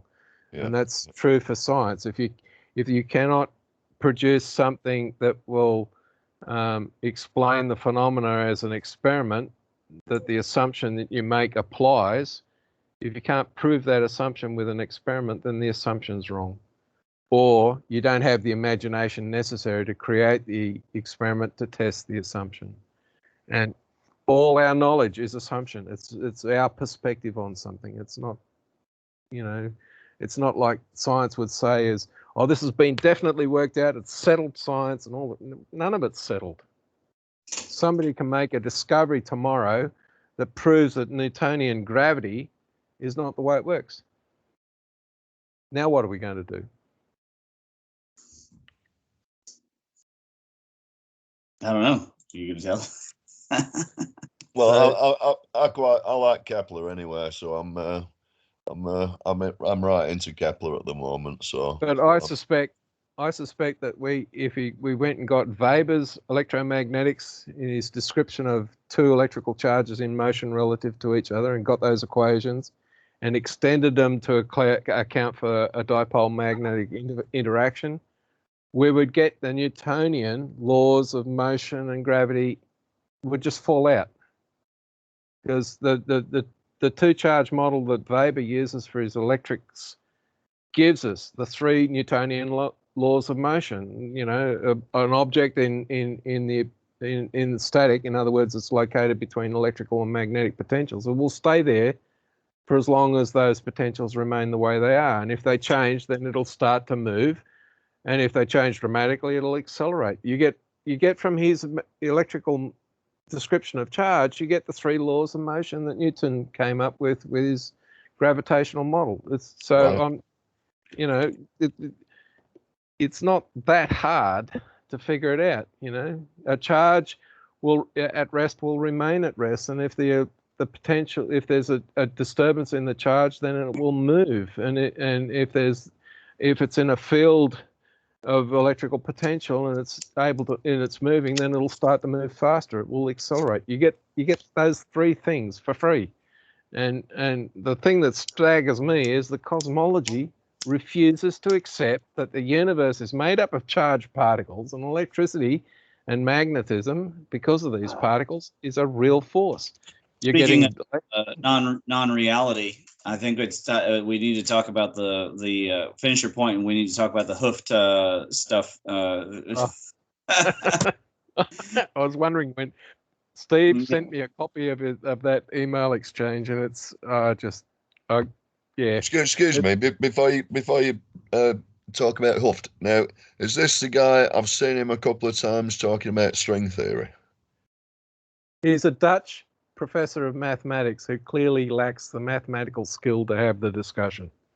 Right, he's more of a media kind of guy, isn't he? Oh, He's a media mathematician. I've read his lecture notes, which are describing relativity, and then towards the end of his he's a mathematics professor, and towards the end of his process, he says he's worked all this stuff out in the past, and I'm thinking, well, if you want to prove to the world that Steve Carruthers is completely wrong, publish your proof.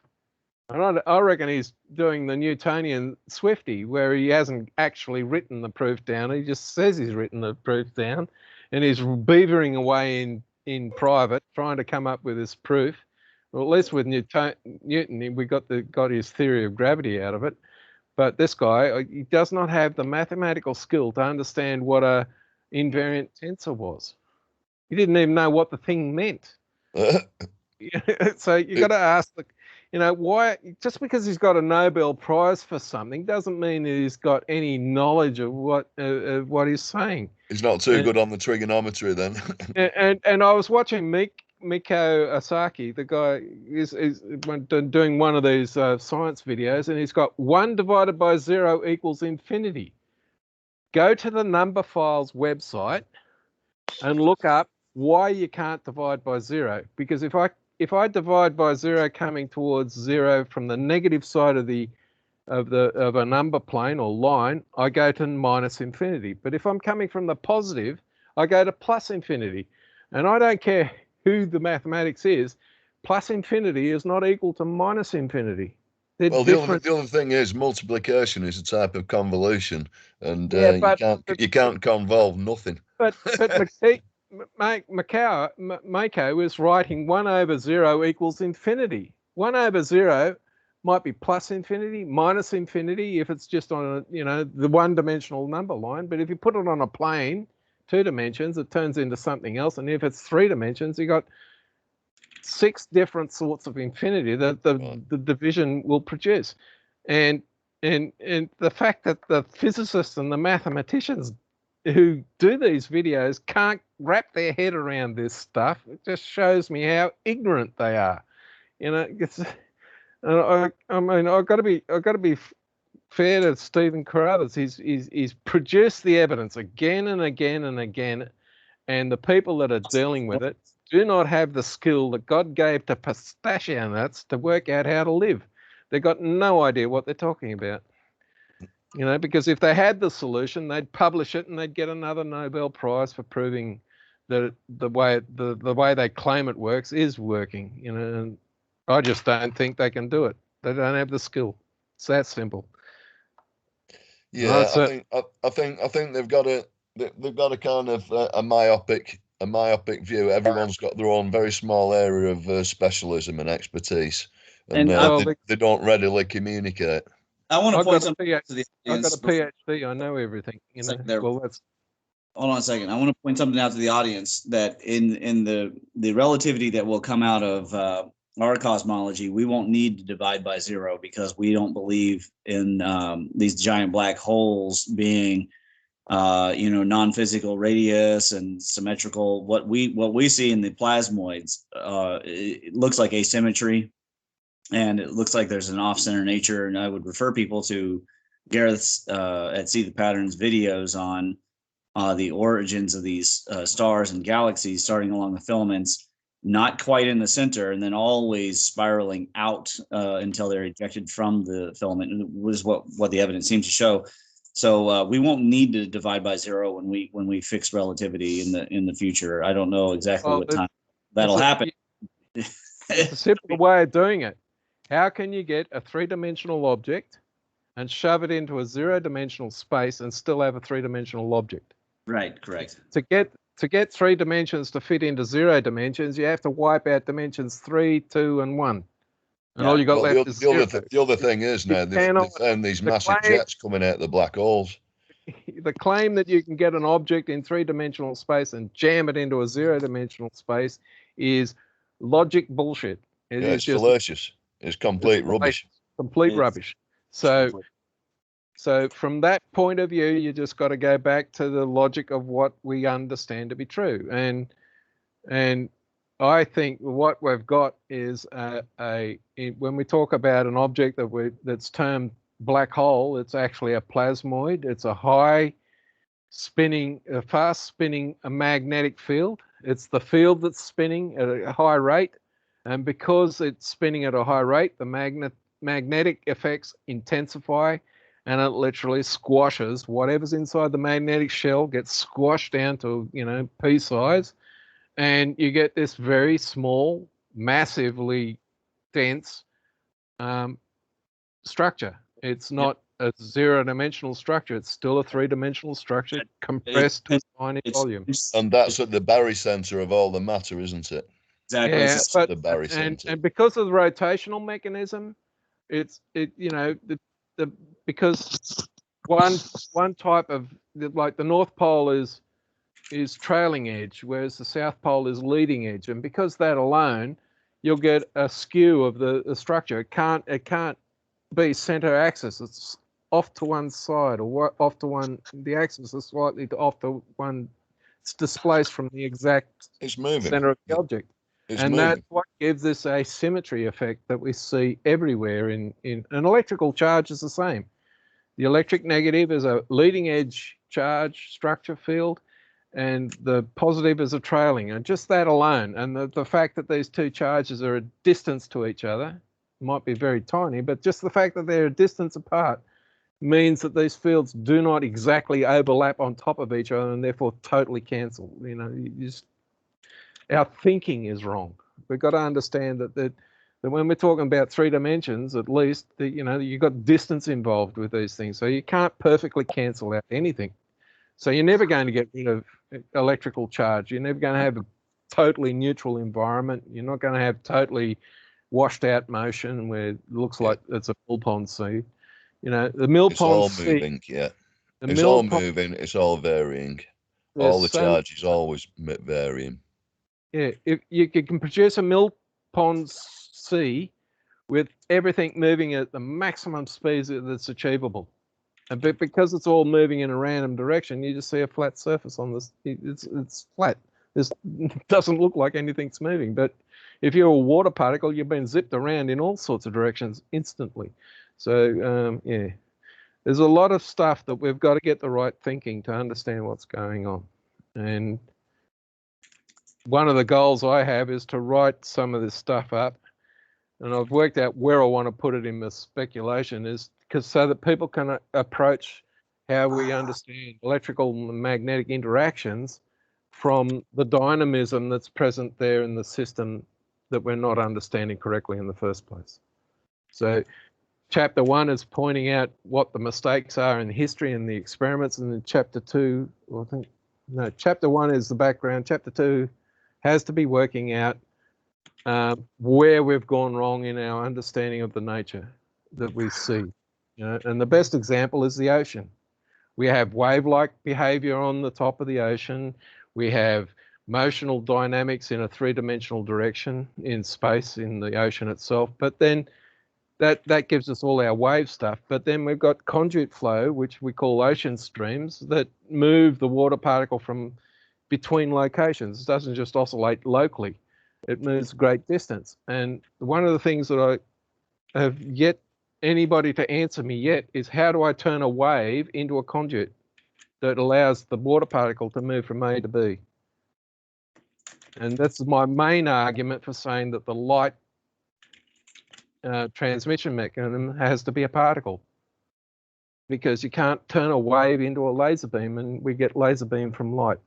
So, you know, how do we understand this material in the first place? And part of it is we've got to understand how it's constructed, but we've got to also understand how matter moves around. And, you know, the quantum speculation and relativity just is divorced our observations from the reality of our observation from our understanding.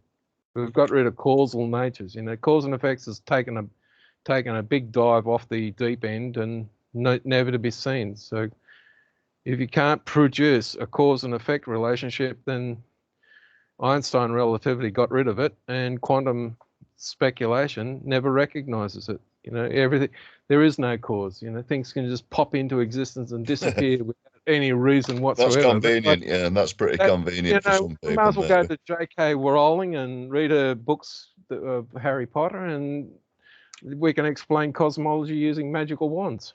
You know, let's forget about what we actually see in the world. But yeah, I reckon J.K. Rowling has nailed it in describing our society from a you know, ignorant magical process thing. You know, it's like we're turned into a dumb society. In the 50s, we learned real science, and since it's just been politically science. It's no longer we're no longer producing a society that can think for itself. We've got a society that if we prod it with cattle prod, it'll go champing down some path, and we get, you know, the sort of consensus crap we've been living in the last 2 years. Or you get too much power. Follow the consensus. You can't fire on. Somebody wants to describe the world as a globe. Well, we've got to have the guys that believe it's a flat disc in there, because that's the way we've got to have a debate. Well, that's the media's version of let's get a ring and put on some boxing gloves and beat the crap out of each other. Well, at least they think about these issues, which is more than can be said for many. You know, I think, you know, I don't agree with anything. You know, I can't imagine how they draw the conclusions they do, but there are some pretty fairly sophisticated logical arguments. The only interesting thing that the media has is they want to, you know, a show pony event, you know, where it looks like two people are fighting. You know, whether it's real or not is irrelevant. They just want something that's entertaining. It's not about, you know, teaching anybody things or saying stuff that's truthful. You know, there's a story in journalism. Never let the facts get in the road of a good story. Yeah, it doesn't sell. Well, what maybe it doesn't. Gore and blood, or, you know, naked people or whatever. You know, and the other stuff where you go out and help people, well, that's not such a, you know, a spectacular event that people want to watch, unless someone's particularly good at, you know, fixing people's local problems.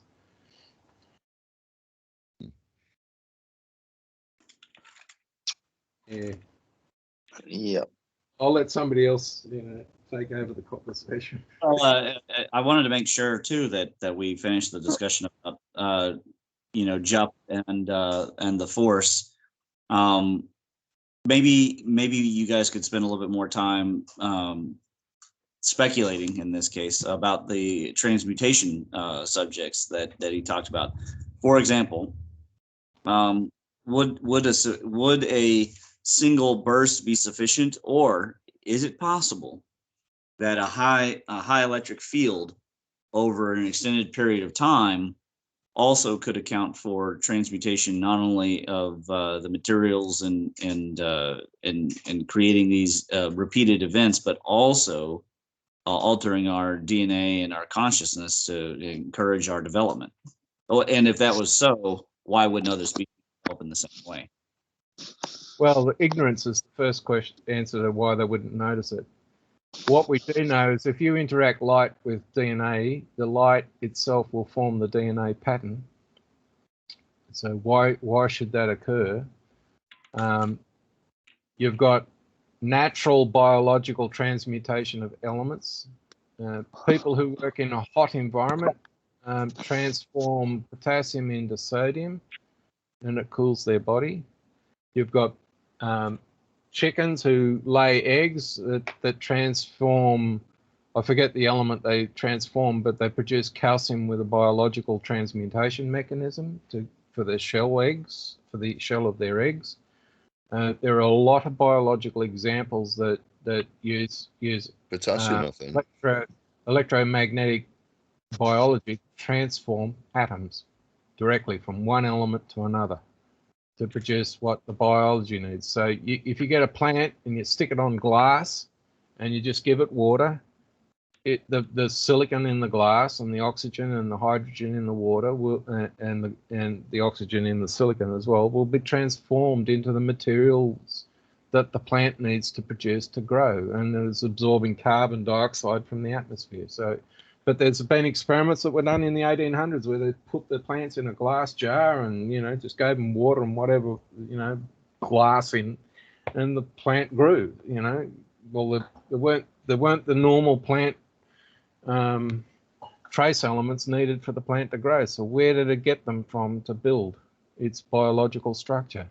So there's the Sapphire project and the Farnsworth fuser and the standard fluorescent light globe all show transmutation from nothing more than an electromagnetic discharge. AC electricity or DC electricity, doesn't really matter what the source is. So, the claim that atoms are being smashed together to produce fusion results is not justified. And with the Farnsworth fuser, you're producing nuclear fusion temperatures that we observe in the sun, 150 million degrees. We've got a glass bell jar with a tritium hydrogen feed with a 110 volt supply to the plasma device without the presence of an M-class star matter material around, and we're getting nuclear fusion happening on the desk in a 20 room temperature environment. And when you put the thermometer to read the temperature of the plasma, it's 150 million degrees. Right? We are ignoring what we can do in the lab and applying it to what we observe in the universe because we want to believe that everything's driven by gravity. Well, where's the gravity to get Farnsworth fuser to work? When all you're doing is giving it hydrogen gas and an electrical discharge.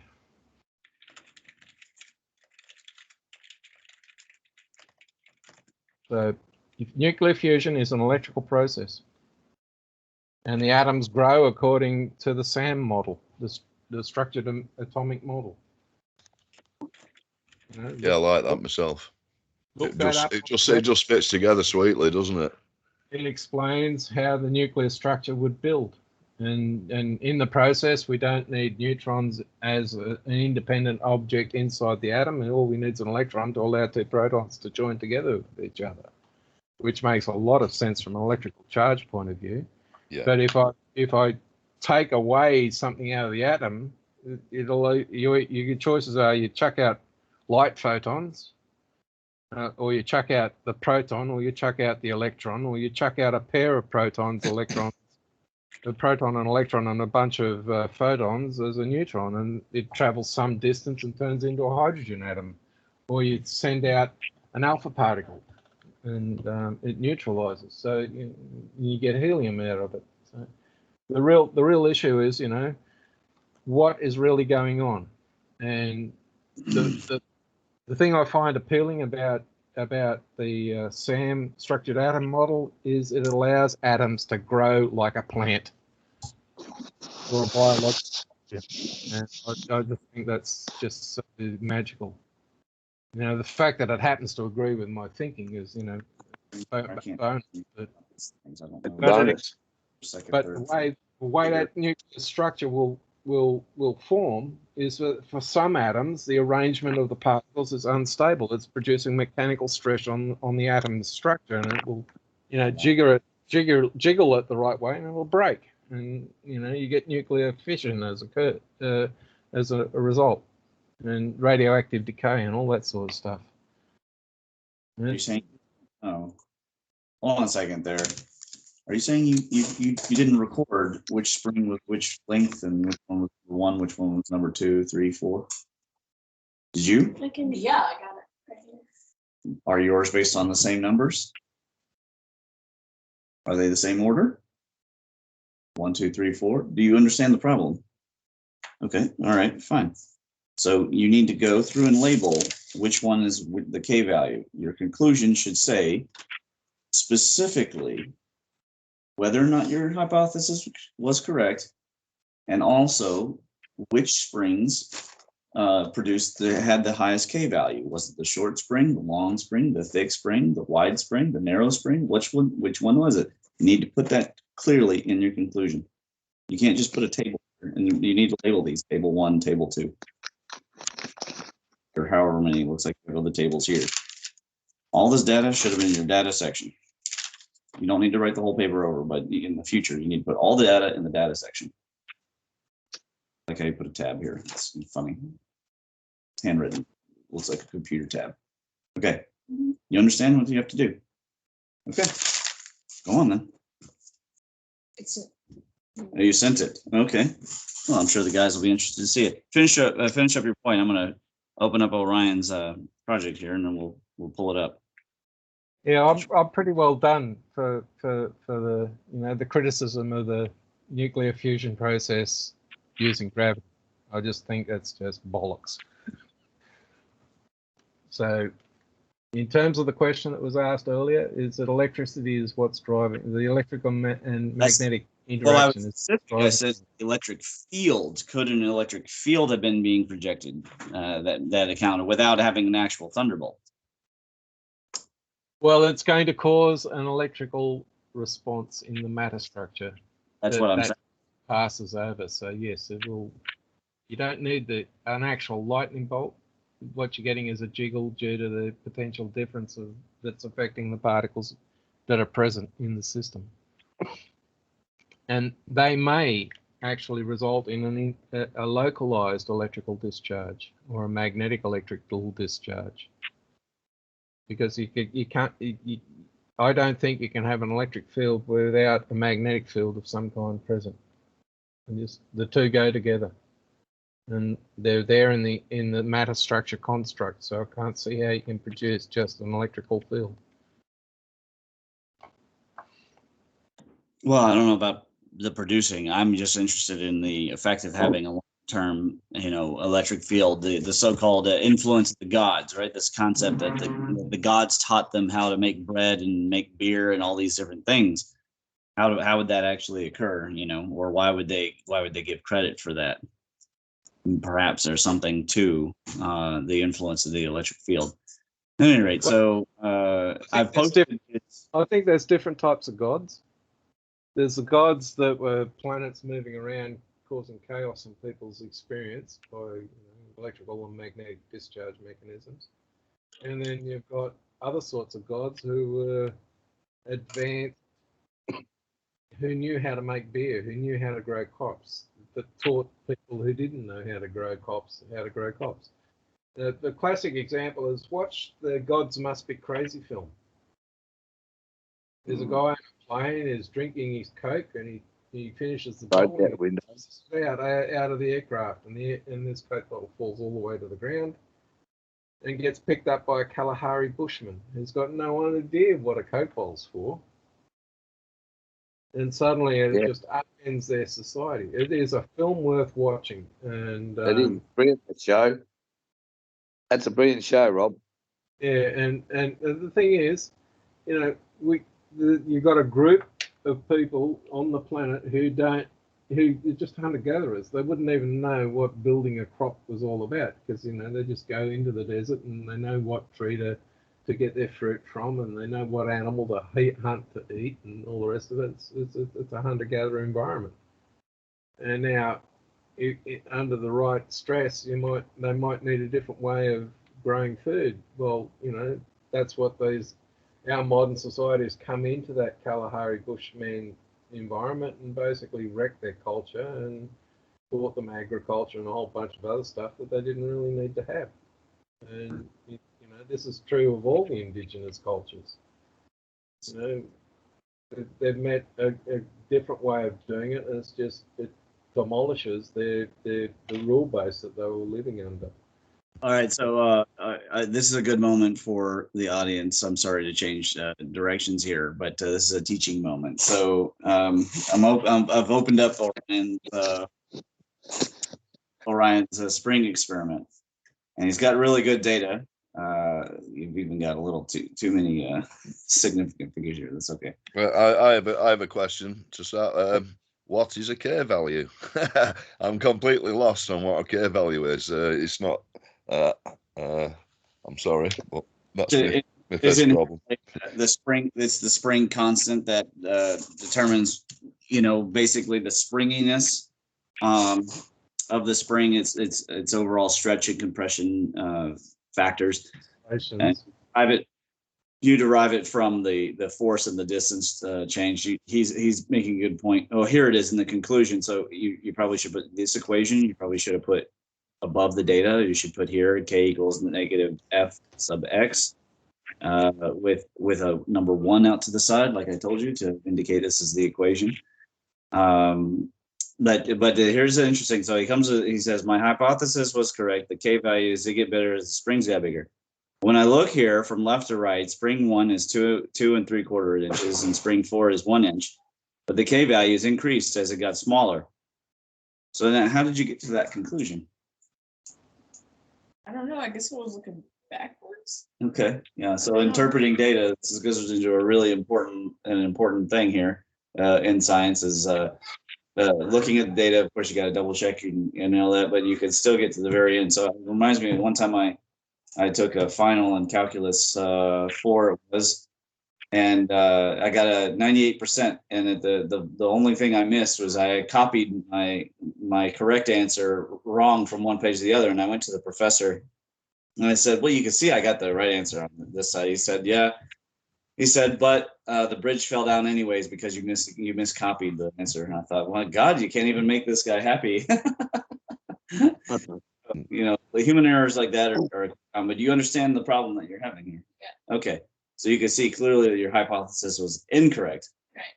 Okay. Yeah. So the bigger springs had the weaker K value according to your data. Yeah. Okay. All right.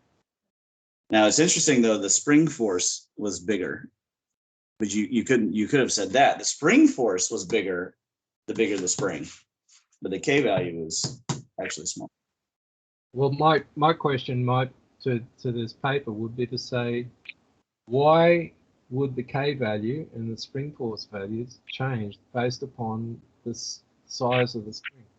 Yeah, that's the one thing that he didn't take up. I offered for them to use the calipers to measure the diameters of the not just the spring, but the actual coil itself.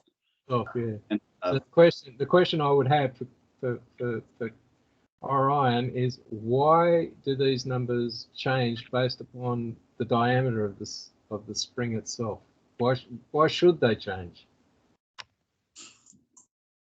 Well, in this case, not diameter, length is what he's going by. He unfortunately doesn't have any data on the actual width of the springs here, and of course of the thickness of the coils. So there's definitely some missing data. So this is not necessarily a plus. This is not A plus, but it'll probably end up with A. You know what though? Some graphs would have been helpful if you'd have done graphing of this. You would have you could have produced 3 or 4 different graphs on this, and it would have been very helpful to your case. Also, here you could have produced a standard deviation. There's all sorts of data analysis that you could do in this that would be helpful to your cause if you want an A plus. Just so you know. Yeah, but but having done the measures Yeah. and done the table up, the next question is, what would you do different in the next time you did this experiment? Good point. So he's making a really good point in your conclusion. You could also include, if your hypothesis is incorrect, number one, does the experiment need to be repeated? Number two, what could you do different next time? Make some kind of proposal for the future for anybody following up with your work. It's just a completeness issue, It's not a bad effort. It's a pretty good effort actually. But you need to just think about, you've done this experiment to prove something. It didn't prove what you wanted to prove. So what would you do now afterwards? And maybe that's just a separate write-up. Well, they have to decide what their experiment's even going to be next week, because I only have provided the first three. They've now done. They did a superconductor, and then they did some chemistry. I suppose that they should do something electrical, but I'm going to let them kind of direct that a little bit. They'll have to do a powwow, and then they're going to spend the rest of the day, since snow canceled basketball. They're going to spend the rest of the day trying to get to the video game section of the day by first finishing up and catching up in their microber engineering. So my second son informed me that he's taking a class in JavaScript. I had no idea. So they're getting a high TIQ education this quarter, that's for sure. Excellent. There's JavaScript's a great language to learn. Java's a great language to learn, to be honest. It's and you can do some really off the cuff graphics with JavaScript to do scientific illustration. It's a great language to learn that. Yeah, he's hearing you say that, so that's good. Good. So really?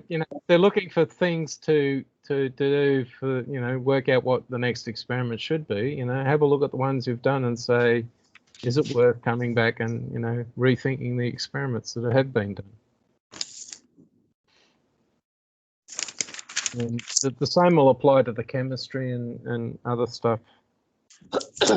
Because the way science works is you have an hypothesis, you get an idea of how things might work, you go check to see whether it is, and at the end of that process, it should give you new leads for other things to think about or pursue or explain.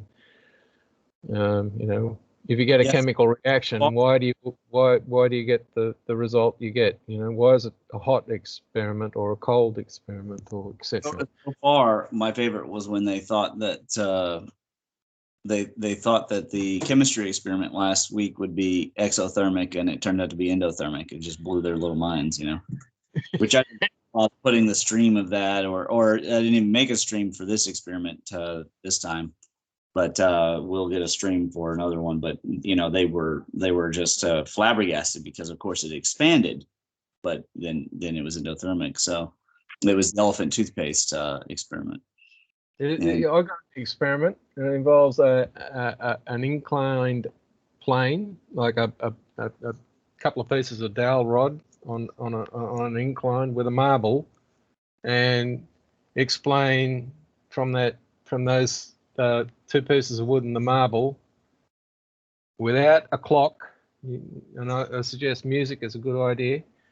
How would you work out the acceleration of the marble? Why does it go faster as it goes further? And that's a classical experiment. It was done 400 years ago, and the guy hummed the tune to work out the time periods. That is very interesting. That's an interesting way of going about that experiment. I was thinking of having them do the experiment comparing the different shapes of the ramps, and trying to figure out how different ones will reach. I suppose by the end of the semester, I'll have them do the classic mousetrap car experiment and try their mousetrap car based on using physics. So this one would give you a lot of up to them. Like they have the right to look through the. There's a book all about experiments to do with your dad, and they have to decide how much electricity they're going to do, how much mechanics, how much dynamics, how much basic chemical experiments, and in the end, have 10 or 11 of these suckers done, and then by then they should be getting pretty good at write-ups. Orion's already improving. Yeah, it's very well written, actually. Yeah, he's not bad for 2 years old, right? Yeah, he's done a pretty good job. So he likes to make them all fit on one page. I'm not sure why he feels stuck on the one page. He of course could write it on, he could take up 3 pages if he felt like. But at any rate, I've been happy so far. I'd like to see more graphs and things that visually help the audience understand the points. A bit like, those science experiment books we had to do in uni, where you had to write up your experiment and processes and results as you went, and then you did this at the end. Just write up at the end. That's exactly. So I have them pre-write up things, then they have them do the data and measurements, and then at the end they finish with their results and conclusion. Yeah, but when we had to hand in our assignment, the whole lot had to go in, the whole everything we did, and then write up the experiment and the conclusions and everything. So yeah. That's exactly what they're having to do. But they have to keep theirs after I grade them. Then they keep them all into a folder, and they'll hand it in as one packet. And of course, I'll get it bound. Yeah. But yeah, so that'd be one question. The kids could think about is would it be worth going back and revisiting this experiment to produce a different hypothesis and see if there's some way of checking, or explain why the result they got wasn't what they expected. But that's the science method, so they're not. It's pretty good to hear that they've at least got the grounding required to do the science method in the first place. Well, it's certainly different than the most experience getting around here in public education, especially in Kentucky. But this result, this sort of write up from that age is well and truly above his peer group. No doubt about that at all.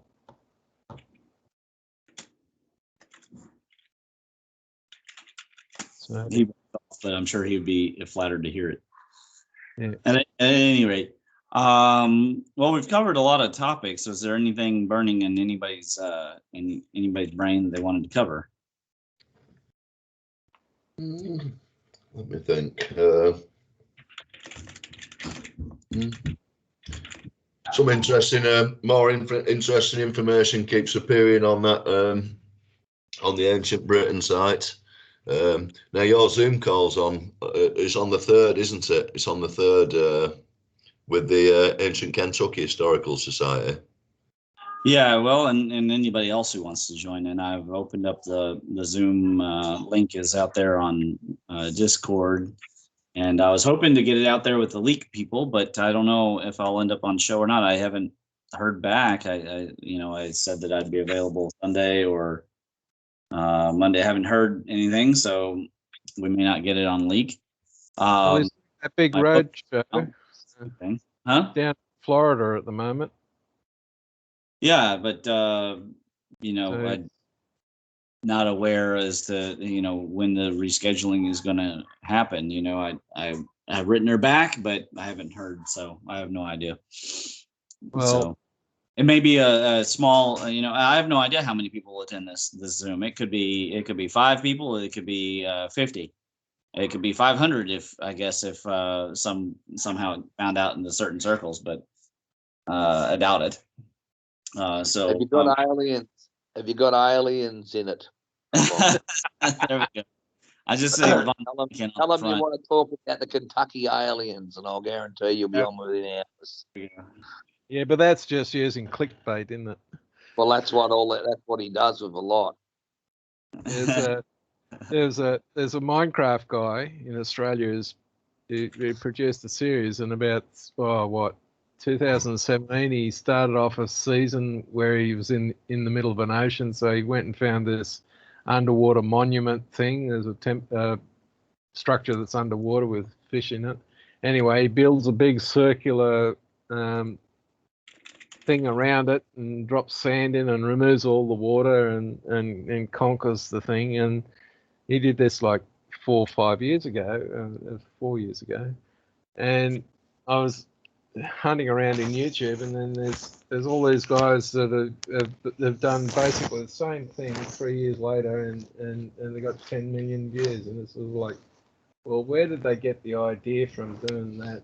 I reckon they just, got it, did something that somebody else has done and pretended that it was original when it wasn't. I mean, doing the builds that this guy does is, I've watched him build rather remarkable structures over a period of a month and a half, and he posts the final result and gives a walkthrough of what he's built, and everybody reckons he did it creative mode. And I know you might go back and watch the months worth of build process, and it's definitely not done in creative mode. He dies a lot in the process, so yeah. But again, as people believe what they want to choose to believe, and that's the issue we have. And the stuff that this guy does is just staggering. His imagination is there. It's just that he hasn't got the 10 million views, click audience views that would give him a better income stream from YouTube anyway. And then the people that go and grab these ideas and repeat them suddenly been super successful. It's a bit sad, really. But these things happen. It's like, I suppose it's a flavour idea. Somebody does something that's difficult, and enough people see it, and suddenly everybody wants to do it. But those obstacle course programs where the guys are really fit athletes and they're trying to make their way through some really convoluted course, like the chipmunks trying to get to the birdseed. But I mean, if you look at Graham Hancock's sort of his production work now, it's all quite polished, isn't it? It involves travel and quite a lot of photography, and probably he's probably got a professional, well, I don't know what sort of crew working with him, production crew, to make. He must, maybe he does it all by hand. I don't know. He's got the income to support to pay for a support group, and it shows. Yeah. Becoming famous in the process helps the result being well done. Yeah, because they are polished. I actually, I like a lot of what he says, Graham Hancock. He stays well away from the electric universe, doesn't he? He's a much he's more of a crash bang wallop physicist. Well, he started in archaeology in the first place. He's a journalist that's gone into archaeology and found problems there. That's a big enough subject area to deal with in its own right. Yeah, certainly. Then he's got into the spiritual stuff as a result of his own personal life. So he'll eventually get there, but not all of us have to be a doctor. A medical doctor, that is. We need plumbers, and we need electricians, and we need mechanics, and so each to their own. We all contribute some specialist knowledge, and then there's a few of us that try to connect the dots, and not always that successful.